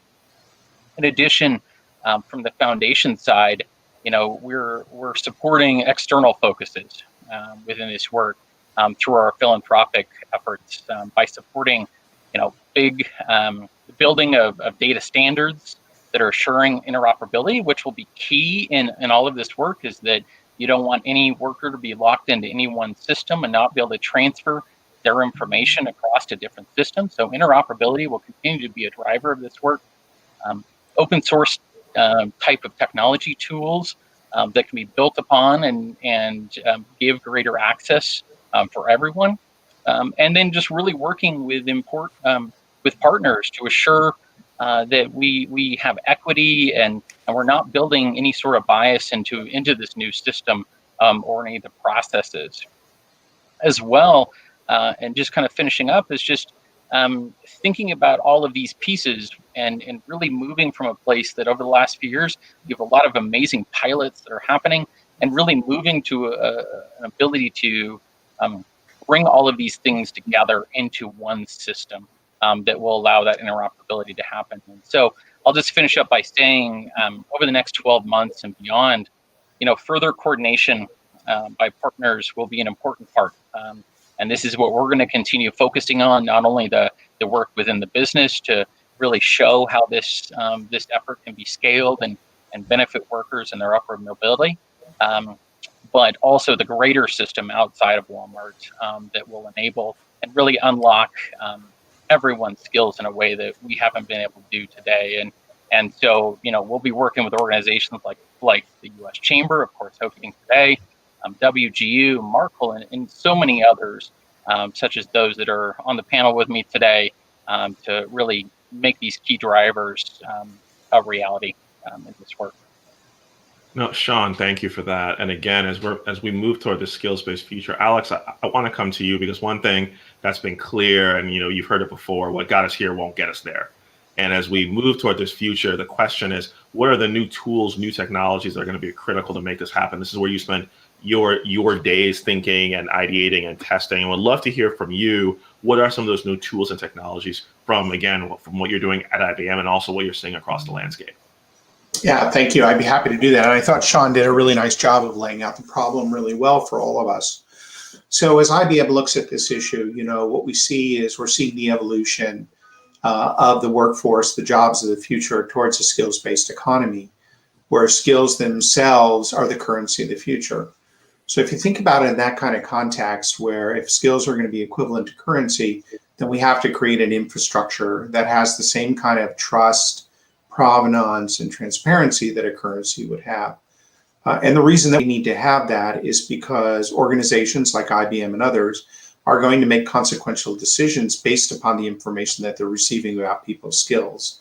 And so they'll make decisions about whom to hire, who to assign for particular work assignments, the value of that person's skills for the future of the company as they look at the changing in the jobs. So we really have to make sure that that information about skills is accurate, it's trusted, we understand the content of what those skills are, the context in which the person built those skills. So we've been focused very much on creating that enabling global infrastructure to make that happen. And it's really very exciting because it also drives a transformation much more towards a digital world and a highly interconnected world. Because what we're trying to do is build infrastructure that can connect people who have skills, are looking for a job or looking to upskill, employers who are looking for talent, academic and other education institutions who are looking to help people get the skills that they want in order to meet their aspirations for their careers. So we've been focusing on a couple of really important technologies in order to make that happen. One of them is blockchain. And the thing that's interesting about the blockchain technologies are that it allows us to provide individuals with wallets where they can store the credentials and the other skills-based information they've earned across their entire career. They can take that information with them as they move from job to job or education opportunity to education opportunity, but they own and control the information that's in that wallet. So imagine an individual with a skills-based wallet. They have the ability to share that wallet and that information in that wallet with a prospective employer in a really trusted, in a trusted fashion. So that's one really important dimension to blockchain. Another one is the fact that when you have these credentials that a person has earned across a whole variety of organizations, from IBM to the University of New Mexico to a community college, all that information is trustable and verifiable. So we don't have to worry about the veracity and the trust of the information. We can actually use it, and we can use it to make decisions. And finally, blockchain allows us to bring together information from a whole variety of different sources so that we're not just limited to the information that an employer might have within their own system, but we can actually look at all of the skills-based data from a whole variety of organizations that an individual has been involved with, from their school to previous employments to their volunteer activities. And as a result, we can create a really robust and powerful profile of that person's skills that employers can then use in order to look for talent. That education institutions can use that information to help guide people on their career pathways. And then the other technology that I'm excited about, because now we'll have this secure, trusted data with transparency, is much, much better artificial intelligence. And artificial intelligence is really coming on strong in the skills and talent space. And, it can provide insight and can provide guidance to individuals to help them guide their careers, to help employers find employees for jobs, and a lot of other capabilities that it can provide. So I'm very excited about both those technologies because they can solve this problem. No, and two things that I think were really powerful about what you said. One was the kind of the breaking down of the Tower of Babel of credentials so that it's clear and portable. Secondly, the empowerment of the learner, of the worker, which is really important, particularly in this time. And so, Peter, I want to come to you because, again, bring this together for us in terms of what this looks like on the ground. You are working on the front lines down in Houston. My wife's a proud product of the greater Houston area, so it's close to my heart. Talk about what this looks like for you on a daily basis, bring this all together. Well, in many respects, and thanks, Chike, we've got to find a way to connect folks. I mean, at the end of the day, what we're talking about is, can we create a ways that gets the individual who's trying to get to an employer to the employer? How do we get the employer articulating the skills in a way that allows folks to understand these are the steps I need to take in order to get there? And I think Alex made a critically important piece to this, which is, we've got to have that data transparency that exists there. And then, from Sean's perspective, this whole notion, and our employers care about this, is how do you verify that those skills actually exist? I mean, and that's this movement from pedigree to skills.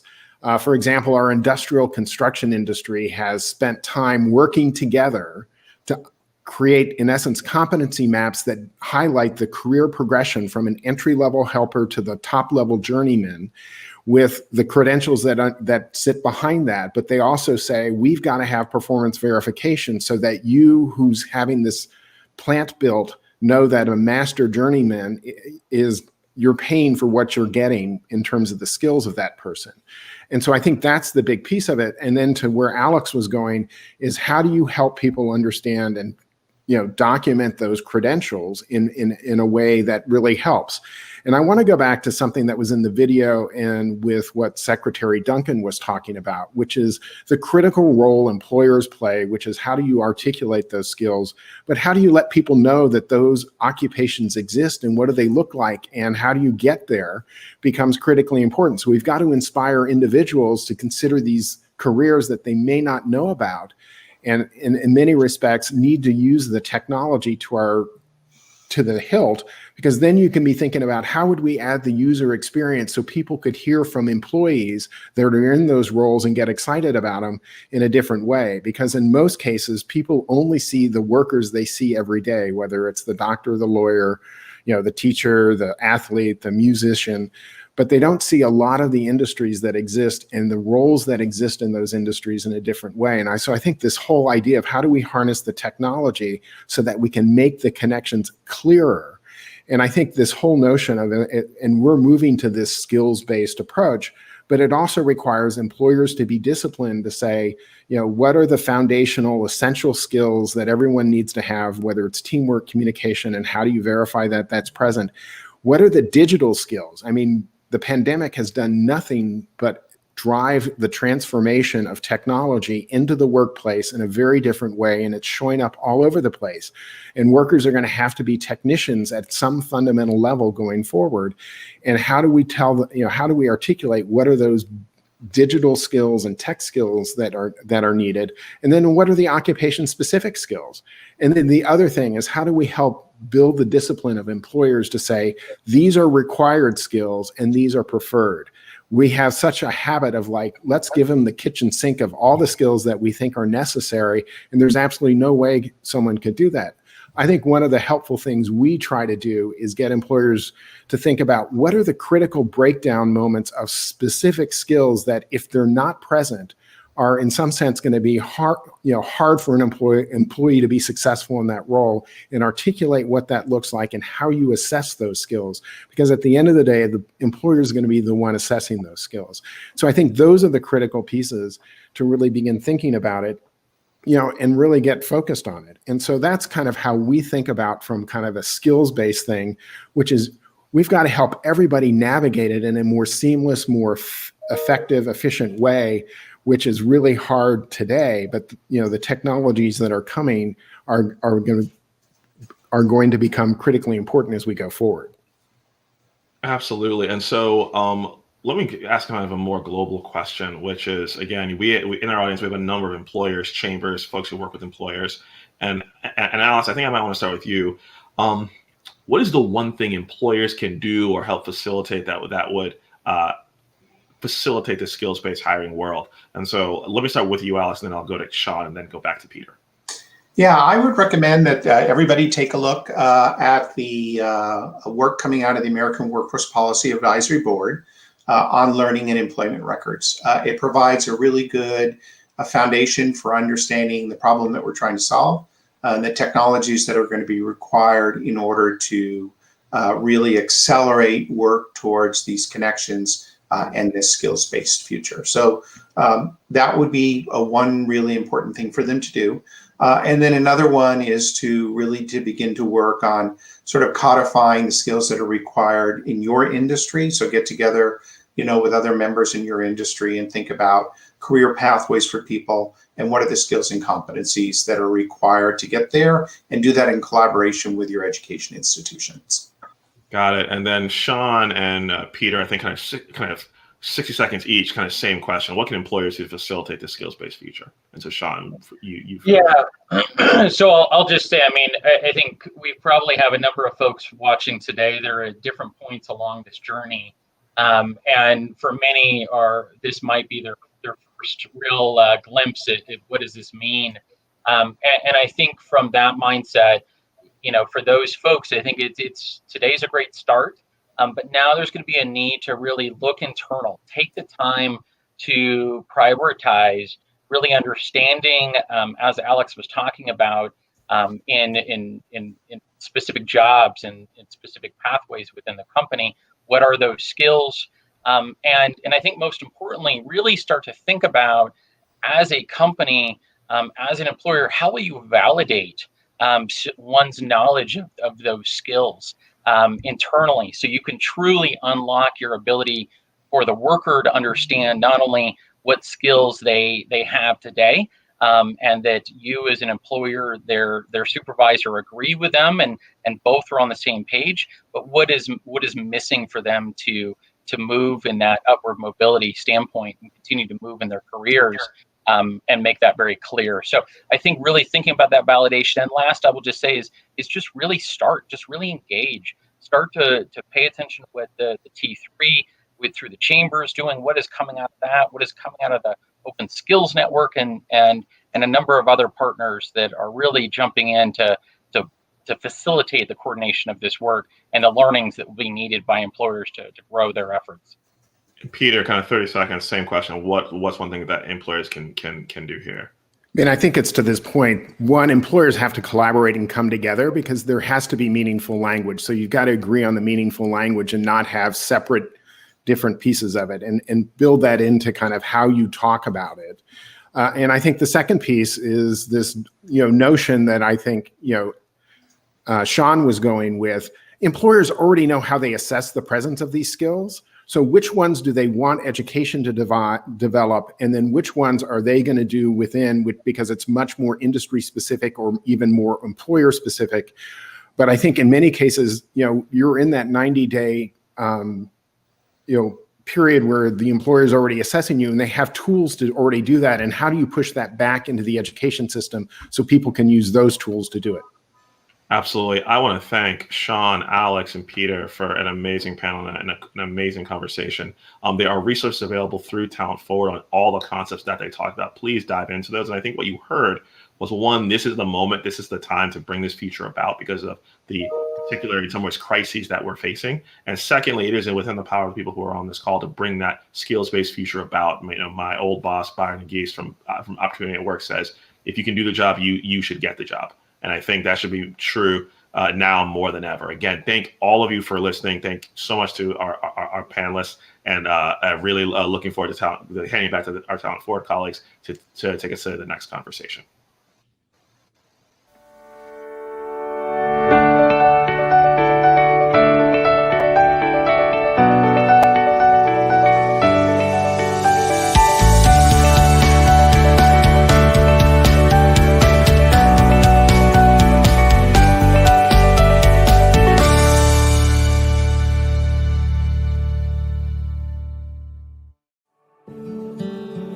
wealth disparity in this city in particular is extremely marked, where there have been barriers to basic educational services, health services, etc., due to lack of wealth. We're trying to make sure that these folks have just as much of a fighting chance.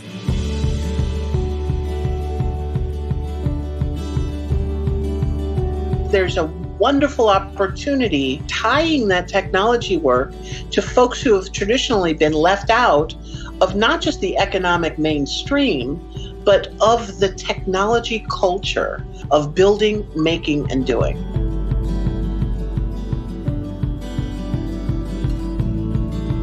What I See STARS does is find IT talent. We're not recruiting from the places who would join normal tech boot camps. We are really training, educating, empowering change makers. The need for growing Chicago's tech talent base is two things at once. Like, it's essential for Chicago to thrive as a city, as an economy, and it's at the same time, it's essential that we succeed in broadening access to these skills and these jobs to ensure that everyone in Chicago can participate in that growth. Before starting I See STARS, I was in a really dark place.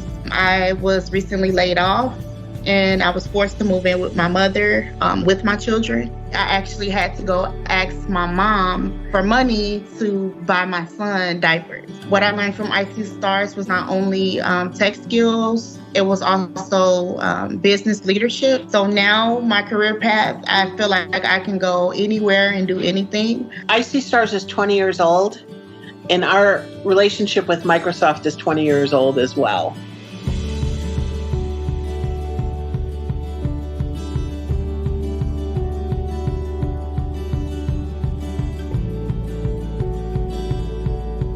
Digital skills are essential to economic mobility. I See STARS, they remain, I think, at the leading edge of program models for how to ensure that diverse populations that have been traditionally excluded from technology thrive in technology careers. I See STARS has an exponential impact. The average earning increase for I See STARS is 300% to 400%.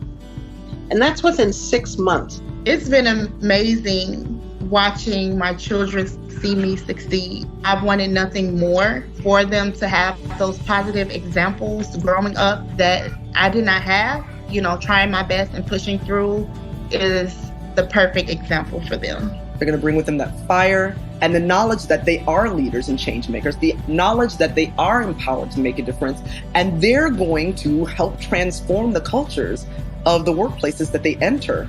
That provides me with so much optimism. They're going to be rock stars. They're going to do amazing things.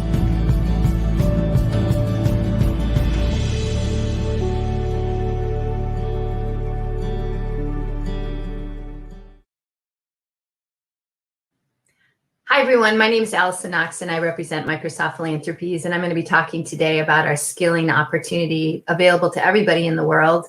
And I really appreciated the video clip that you just watched with Tiara, featured with I See STARS based in Chicago, because she was so honest about how she wanted to be empowered to achieve more. And that's really indicative of the Microsoft overall mission, which is for everybody and every organization on the planet to achieve more. And as you can see in this slide, we really want to make sure that that means that those who are disconnected, underserved, sometimes the most vulnerable in our communities also have that opportunity to gain the skills and knowledge and opportunities that they need to succeed in this global economy.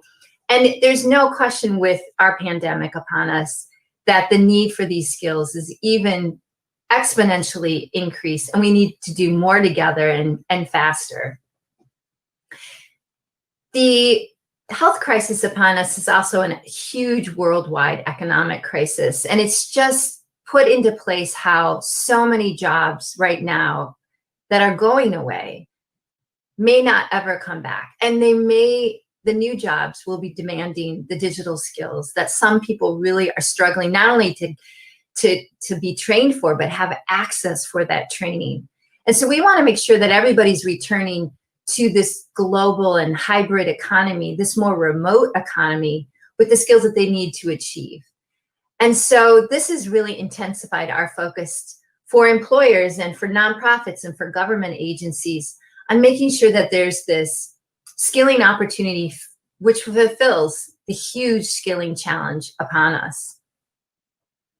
So our goal that we launched corporate-wide is to help 25 million job seekers worldwide gain new skills for a more digital economy. And really at the center of this opportunity are the job seekers themselves. That is our target audience. So we've unlocked content from LinkedIn Learning and Microsoft Learn to make sure that anyone can access great courses that feed into in-demand jobs that are available now and only will continue to grow in the future. We've also unlocked opportunities to gain certifications and tools for employability skills. So all of this is fueled by our data insights gained from the LinkedIn economic graph. We're partnering with nonprofits and governments to bring this opportunity to as many as possible. And of course, I really appreciate the U.S. Chamber's commitment to making sure the employer community is doing what it can to help upskill and bring opportunities to as many people as possible. Our voice is critical as the employer community to stand together and say what we think is important for policy to make sure that everybody has this access. And so we want to make sure there's greater investment in individuals to gain the skills, to give employers incentives, to upskill current employees, and make sure that the data is used in innovative and real-time ways so that we're all shaping our public workforce system and our workforce opportunities, both in the public and the private sector, that are focused on the future and where we're all headed as a country.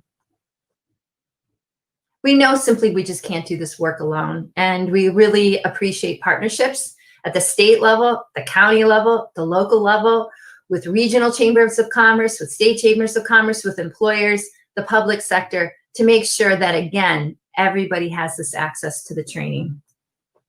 So what's this training look like? Here's the website address, the top left, and you can see what any job seeker will see. There's no barrier to entry, and you can go in and start learning right away.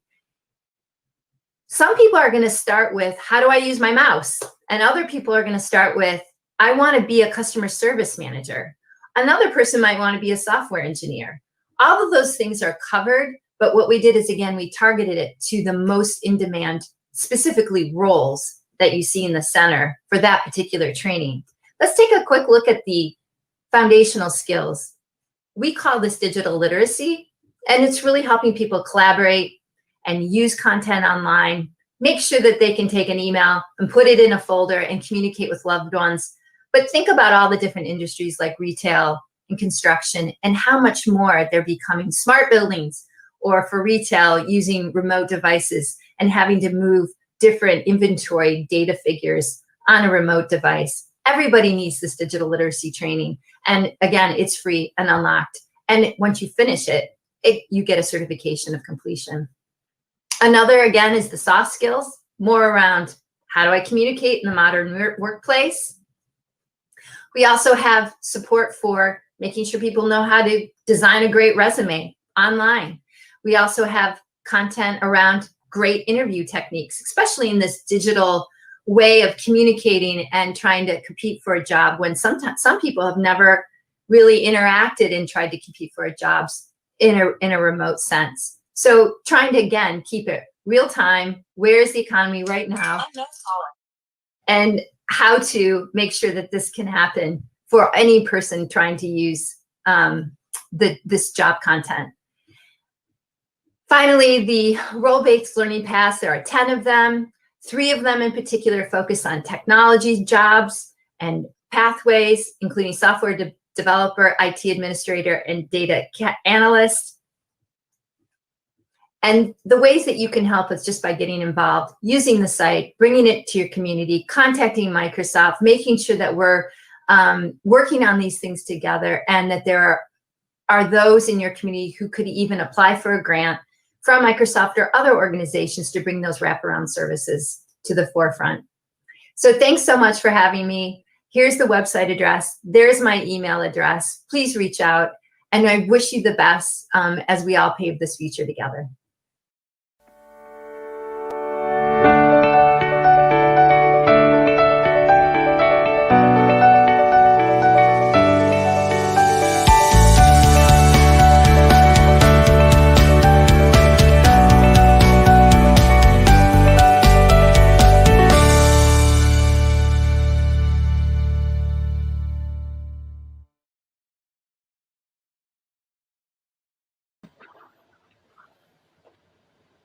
Hi there, I'm Wanlei Chang, a partner at McKinsey & Company in our education practice. I'll be joined in a second by Terry Mcdonough and John Katzman. Terry's the president of Alternative Learning at Strategic Education, mission-driven higher ed company which is focused on innovative learning experiences to prepare students for the workforce. And John is the CEO of Noodle Partners. Before founding Noodle, John founded 2U and the Princeton Review and serves on several for and nonprofit boards.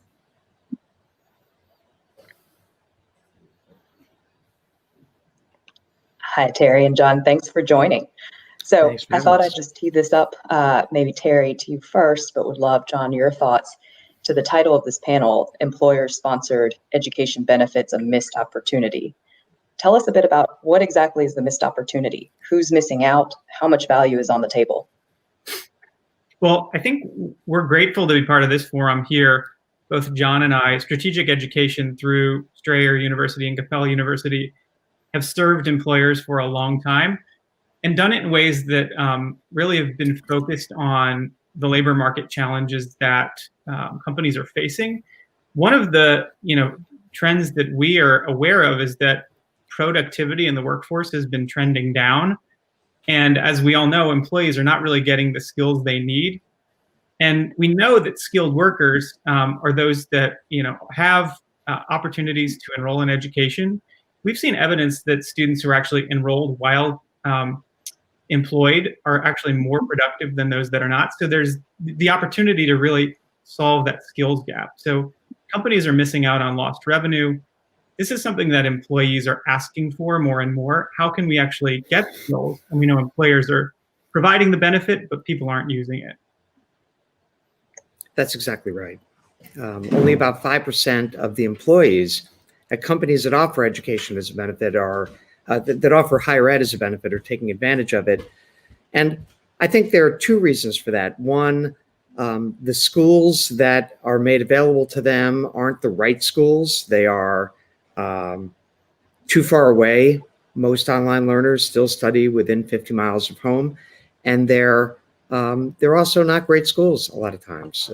So we work with several dozen of the top universities in the country.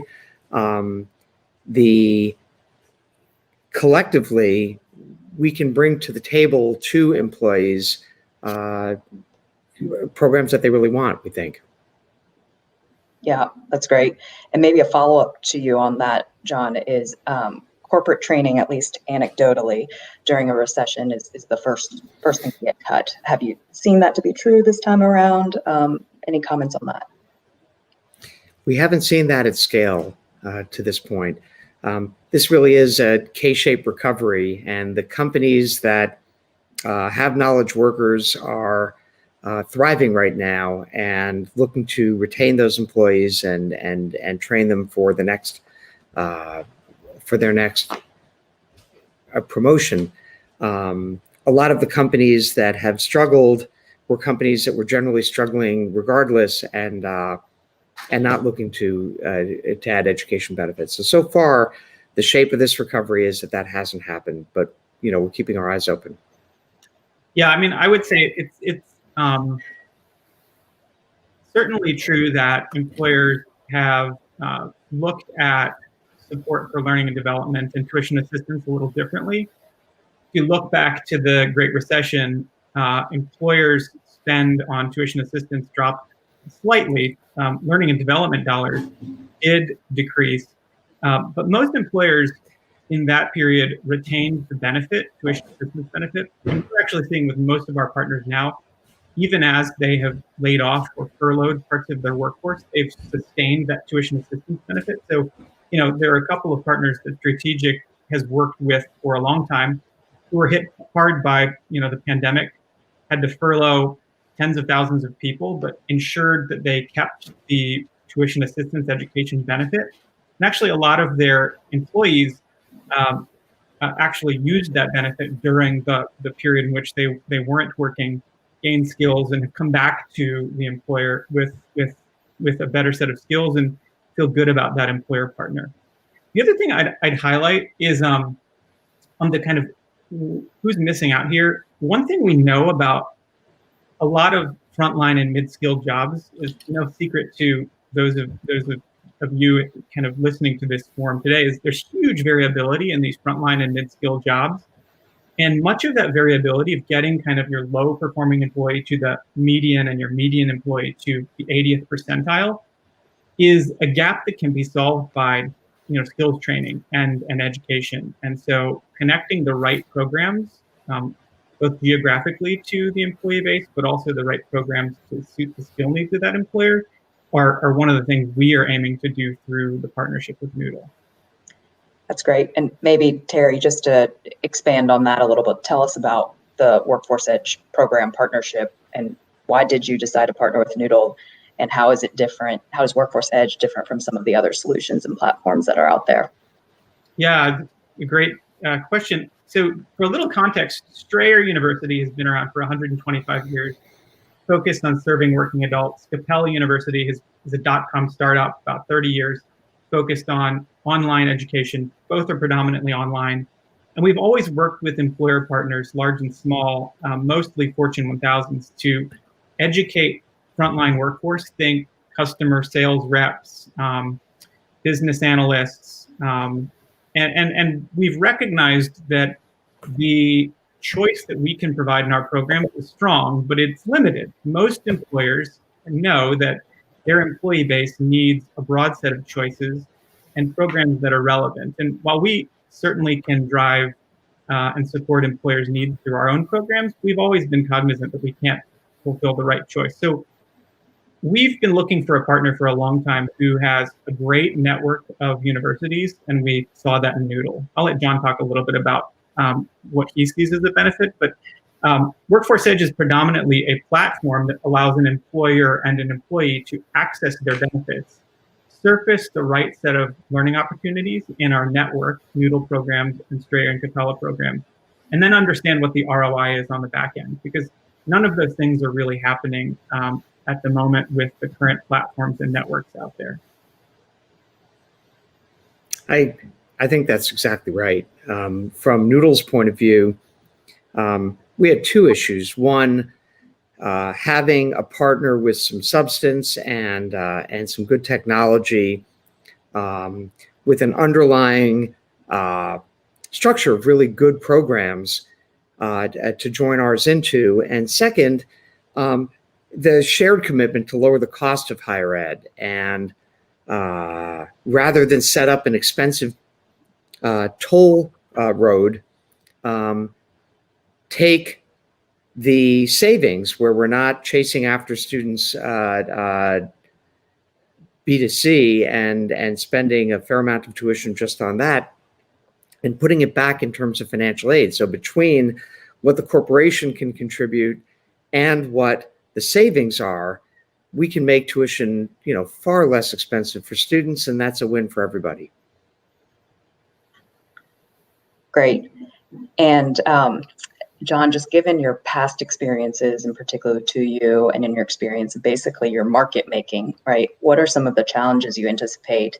What's the biggest sort of hurdles you feel as you go down this path in terms of making that market between employers and the learners? Yeah, I mean, the first hurdle, which I think we've met, is to find the right partner. The second is it's go to market. It is the everyday work of meeting with corporate HR and heads of learning and CFOs to make the case that this benefit has a terrific return on investment for the company, that we are the group that delivers the most value for that education dollar, and just plug it in, just knocking it down. This education space in general moves in cosmic time, and so you've got to be patient, but at the same time, we think we have an alliance here that is unique and very powerful, and we just can't wait to tell the story to each and every company. Great. And then how can folks get involved? How do they reach out? And this is an exciting effort. Yeah, we showcase our programs and the network together on workforceedge.com. It highlights the strategic education and Noodle partnership. It gives an overview of what Workforce Edge does as a platform. In shorthand, we think of it like a healthcare benefits platform for education or a Perks at Work. Essentially, it allows for employees to get access to the best network of education benefits at the best available prices and use that tuition assistance benefit that we've seen is so important to drive skill acquisition in your workforce. And so we'd encourage anyone who's listening here to has both the challenge that your employee base is seeking ways to be engaged as a workforce and gain new skills, and what skills you need as an organization to take a look at Workforce Edge, understand we've got this vast set of programs across Strayer, Capella, and the Noodle set of programs, that some of which are degrees, some of which are cert, some of which are short form. And our intention is to really solve the skills gap questions that are facing employers like you who are in this forum. What's nice about a network like the one we bring to the table of public universities like a UVA or UMichigan or U Tennessee or Pitt or private schools like Howard or Emory or Tufts or Tulane or American, is if an employer has specific needs for a specific kind of degree, between us, we can put it together, find the right program, and bring it to the table. Wonderful. Thank you both so much for the time. No, thanks for having us. Thanks to the Chamber.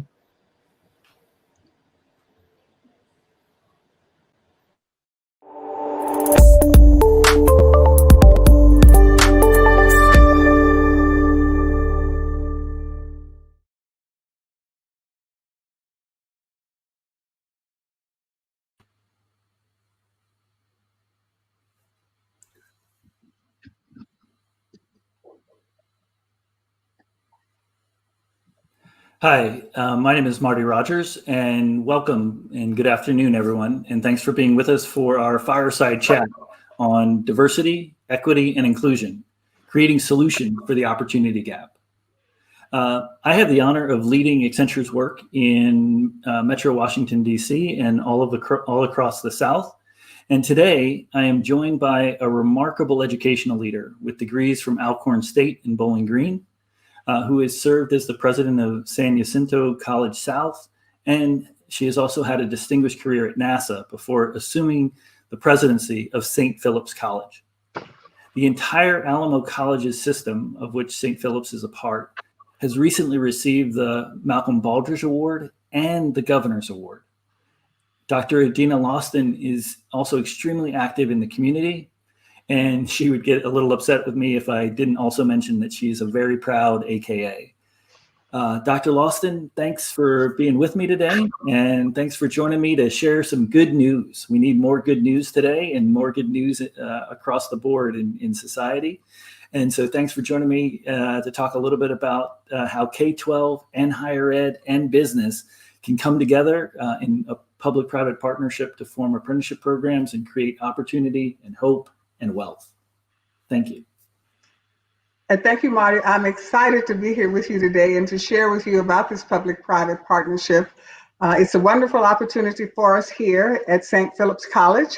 And as we have this opportunity, as I have this opportunity to share, when invited to be a speaker here, the first thing I do as a president is I always do the reality check. I go back to the department and I ask the question, so how are things truly going? Mm-hmm. And the first thing they said is, it's wonderful. Awesome. Dr. Lawson, it is great. So I'm excited to share with you this afternoon. Well, we love wonderful, we love great, and we love good news. So Dr. Lawson, recently Accenture was honored to sponsor with the Chamber this and last year, the White House Initiative on HBCUs. And in fact, last year was the first time you and I had a chance to meet in person, way back before all that COVID stuff. And obviously a lot has happened since then with COVID and incidents of lethal racism and a lot of things going on in our country. So in the spirit and in light of recent events, I was just hoping maybe you would start off our little fireside chat with talking about, you're the only HBCU and a Hispanic serving institution that has both of those designations. So I just thought it'd be great just to start and share your thoughts on why are HBCUs and Hispanic serving institutions still important and still relevant, given recent events and all that's going on in our country. You know, let me begin with what you said at starting out. I'm the product of an HBCU, so I can really speak to the value. The HBCUs created higher education opportunities when all of the institutions would not allow us to enter simply because of the color of our skin.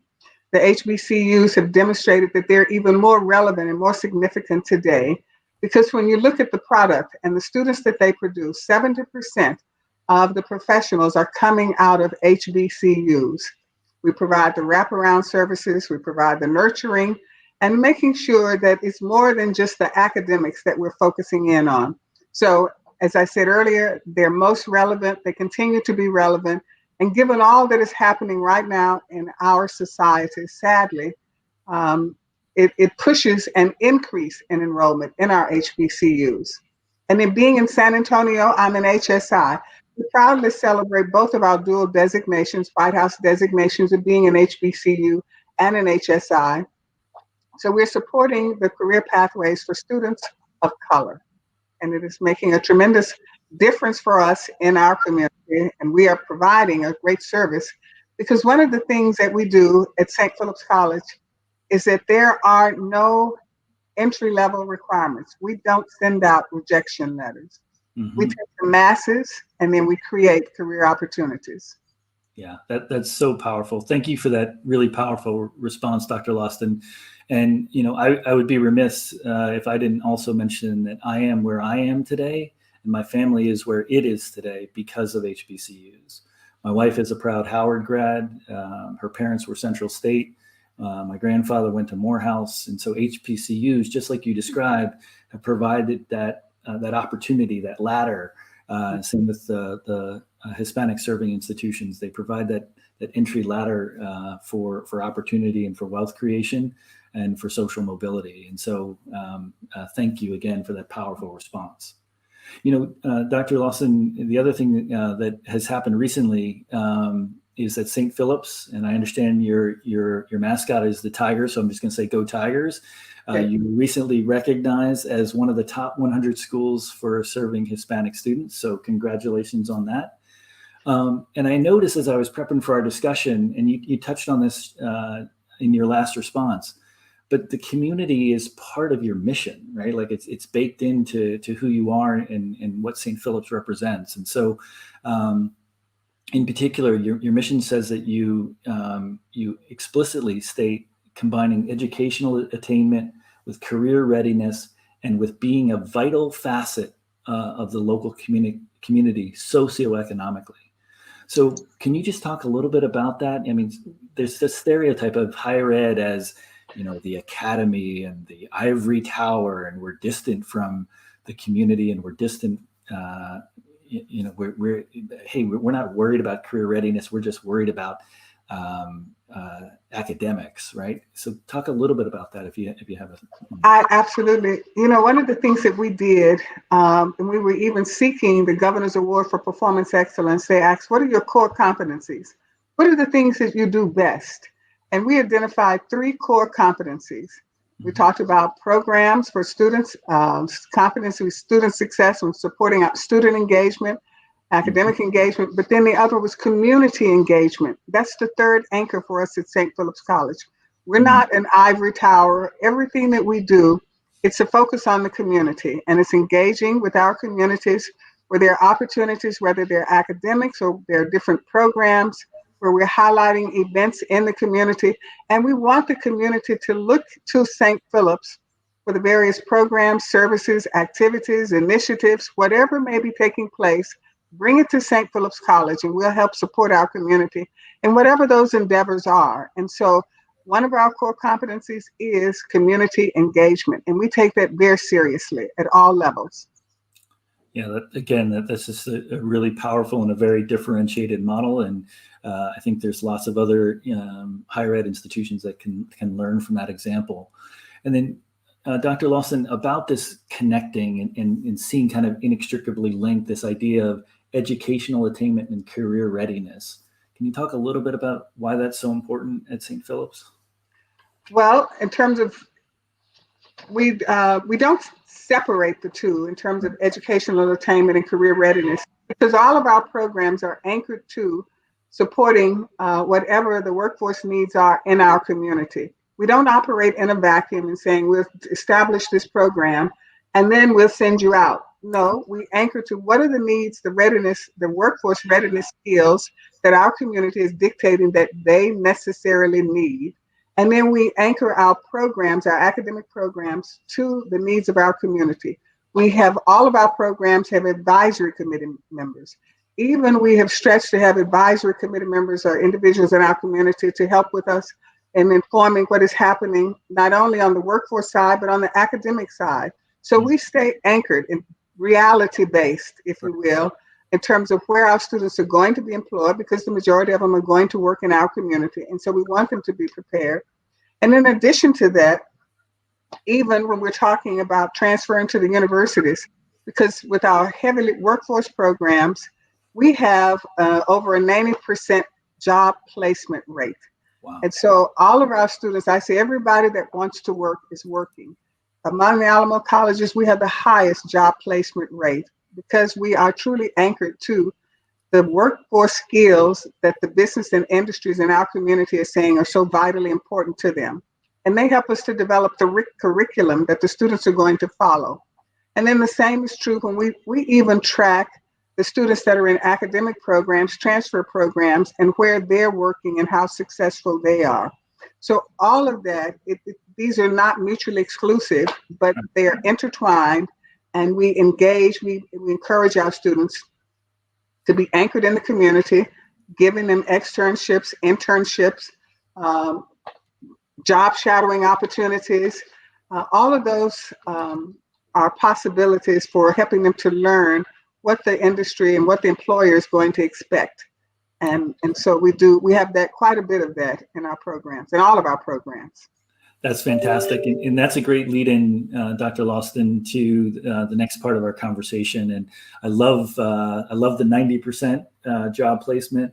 I love the fact that the two are not mutually exclusive, that they can actually complement each other. It's actually 93%.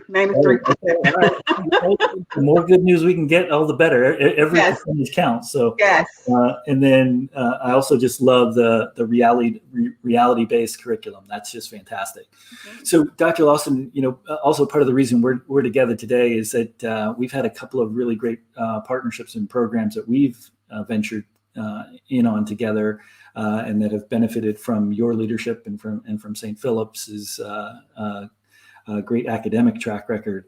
And so I wanted to start by thanking you for that partnership. And I'm very proud of it and what we've been able to do in San Antonio. And you kind of talked about this kind of closed loop process of folks of the community going through the program and going through St. Philip's and then staying and returning and working in the community, which is really great. So I wanted to give you a chance to just brag a little bit and talk a little bit about the genesis of the work experience program that we've partnered on together. And now almost little over 3 years in, talk a little bit about what we've learned and barriers that we've overcome to create success. Well, I think back and you say 3 years, but the conversation began in 2016 in my conference room. When you all appeared and we began to talk about what are the possibilities, and then what has evolved has just been phenomenal in terms of St. Philip's College and the outcomes and the benefits for our students, because we have a very innovative public-private partnership. And we were talking about where we're engaging nonprofits with an academic institution to enhance student skills, digital skills, in particular in a promise zone, in the East Side Promise Zone, because we live in the Promise Zone. And that is an area that is socio-economically underprivileged for our community. It's where we exist. But this was also, we had it as an objective for this public-private partnership, was to demonstrate that apprenticeships and internships were career pathways that could lead to having our students employed in underrepresented areas where they have been traditionally absent in the workforce, and so, or in corporate America. And so this was important to us. One of the things that was most important is that we were the first HBCU to sign on with Accenture Federal Services. So I like to think of us again as trailblazers with this project, and it has been a wonderful success for us. Roughly about a fourth of our students have been employed by Accenture, and that is the ultimate goal. That helps us get to that 93% employment rate. And so when we're talking about our students that are graduating with degrees in cybersecurity or network administration or business administration, you've been right there. So with a fourth of our students knowing that they have a career option and an opportunity with Accenture, that's exciting for us because that again adds to our employment rate. We established, and you all have been in this partnership, we established this, what we call the 10-week experience program, where the students, and this was offered to the students throughout the year because they have different exit points, but they had classroom instruction and they had on-the-job training. And then, of course, one most important thing is that you have provided our students with mentoring. And that is so significant for our students to have access to mentors. But then it goes on a step further, because when we're talking about work-based opportunities, you've been a part of our career fairs, our job fairs, and you've had workshops with our students for resumes and interviewing skills. Those are significant elements to get the students over the hump and into the door of corporate America. So excited about all of those things that you have been doing. And when we started out, well, some of the things that we had to work through, I won't say challenges, but the things that we first had to work through was defining the ecosystem that would allow us to bring underprivileged, working in an area where there is an underprivileged community and creating opportunities. And so bringing the right people to the table to make this happen. And then, of course, trust, the element of trust. That's always very big. You know, people will show up and say, I'm going to do this, but it's developing a relationship of trust and everybody holding up their end of the bargain. And Accenture Federal Services has certainly done that. And as I said, when I checked in with the dean, she said, it's great. It's wonderful, Dr. Lawson. They've been great partners. They're hiring our students. And so that is what's most important to us, and putting them in middle income America immediately. Yeah. So Dr. Lawson, thanks for that. And it's, you know, a few things that I would just add to that I think are just really important. First is, you know, the spirit of partnership and innovation. And this, you know, we have this idea like innovation only happens in, you know, somebody's garage in the backyard in San Francisco, right? And some great partnership or some great company is going to come out of that. But we know that it comes out of your conference room and starting 4 years ago, and equally great ideas. And then, well, you know, I can brag, but I want you to share what the other side of the equation. It's not just me bragging. What have you got to say about us? Absolutely. And I think that's some of the other things that I would just really want to underscore is the fact that our partnership has made us better at Accenture, and your students have made us better and are able to serve our clients and also work with our other community partners and made our workforce better as a whole.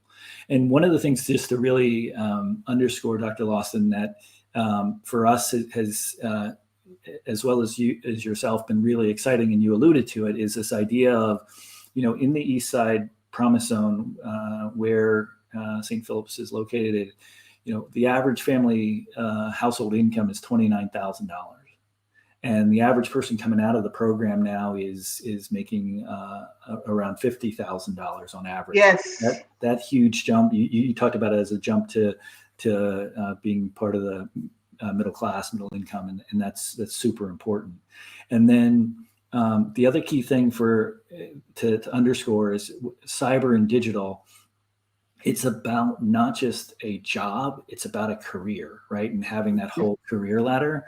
And so, you know, we've gone from that initial successful apprenticeship model, And we've created apprenticeship models, public-private partnerships all across the country. We're now in 27 different cities, and we've now had over 700 graduates of our different apprenticeship programs at Accenture, and we now see our partnership continuing to evolve, right? And so we've now gone from that initial model to working with St. Philip's and Sam Houston High School, which is one of the primary feeders for St. Philip's, and also in that same East Side Promise Zone, to collaborate and to launch the Cyber P-Tech, and to, P-Tech is this innovative partnership where you end up with a high school diploma, the associate's degree, which is valued by industry, and the relevant work experience. And all three, come together and become more than the sum of their parts for the individual as they move forward. And so working with you as the key higher ed partner and Accenture as the key business partner and anchor has really made a difference as we've helped to shape that curriculum, as you called it, to make it reality based and to help the high school with that. And then, as you mentioned, it's been really important for our people and our employees to be personally engaged and to serve and to make a difference by mentoring and job shadowing and providing those field and work experiences. So it's just been great all the way around. And so, and then the last but not least, in terms of this, as you described it, Dr. Lawson, this idea that within 6 years, the graduates of the Cyber P-Tech are graduating with a no-cost associate's degree in cybersecurity. Again, a career, not a job, and that graduating as proud Go Tigers is just really remarkable and great. So, and if I can just say one quick thing. Sure. Even in the midst of a pandemic, we had over 500 some students to receive an I because they could not finish their work in the spring semester. Their internships, their externships, they all disappeared except for Accenture. You allowed our students to continue to work in the virtual environment. So when all of the other programs, CTE programs, were dealing with this issue, Accenture was still there. So I want to say thank you. Thank you for creating and maintaining those opportunities for our students in the midst of a pandemic and helping us as we create a pathway for our high school students. We greatly appreciate this partnership. It's made a tremendous difference. Fantastic. And Dr. Lawson, I think that's one of the key things that I would just kind of share, and I know we're coming up on time pretty soon, but I think one of the key things that I would share as well is, the resiliency of St. Philip's in this really challenging time with COVID. It's been remarkable to see how you and the college and the university have adapted, and the resiliency of the faculty, the staff, and the students. And then lastly, I think part of what you touched on is really what I would, as talking to the audience more broadly, what I would advise in terms of how they can develop similar programs at work and what those kind of key essential elements are. The first is you've got to establish that right ecosystem, and the prior panel before us talked about that as well. Finding the right partners where you can align on values and have that trust that you eloquently spoke about, and opening up and forming this partnership across nonprofits, government, academe, and business. The second key element is you've got to have that commitment. And you talked about the commitment in good times and bad, and staying true to the commitment even amidst COVID and a downturn in AI. And so you've got to have that commitment and be there and build up that trust. And then you also have to commit long term, right? It can't just be, hey, I'm going to be here for a month or a quarter or a semester. You got to be there long term and commit to that so that everybody can do the appropriate planning, because these are multi-year programs. And then the third and fourth things that I would just leave with everyone is you can't just advise, you got to do. You got to do the mentoring, interviewing, the commitment to hiring. And it's got to be about time and talent and treasure.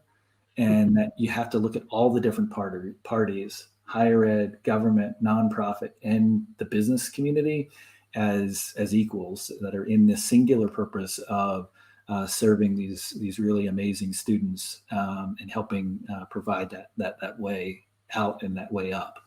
And then the last thing I would just say to the audience is, please feel free to contact me or Dr. Lawson. You can hit me up on LinkedIn or Twitter or email if you want a copy of our apprenticeship playbook, and also the playbook that we use for working with P-Tech and Cyber P-Tech. Happy to share that with others as we because we definitely need more businesses engaged in apprenticeships and creating the career pathways that Dr. Lawson shared and talked about. And so with that, Dr. Lawson, thanks so much for joining me today in this virtual fireside chat. Thanks for all that you do day in and day out for San Antonio and for St. Philip's and the broader Alamo colleges. And then thanks as well to the Chamber and to the Foundation. And thank you for this opportunity. And at St. Philip's, we have declared this as the year of resiliency. Awesome. There you go. Perfect.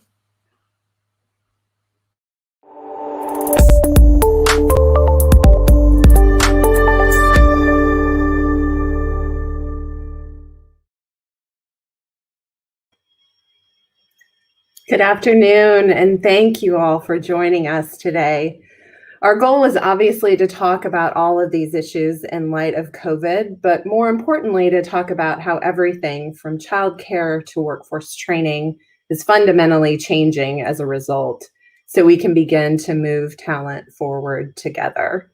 There were so many great points made throughout the program, but I feel like there's a few that bear repeating. I think we all knew that childcare was important before March of 2020, but the pandemic has really put it front and center for employers and for policymakers in a way that I think will be transformational for working parents and our next generation.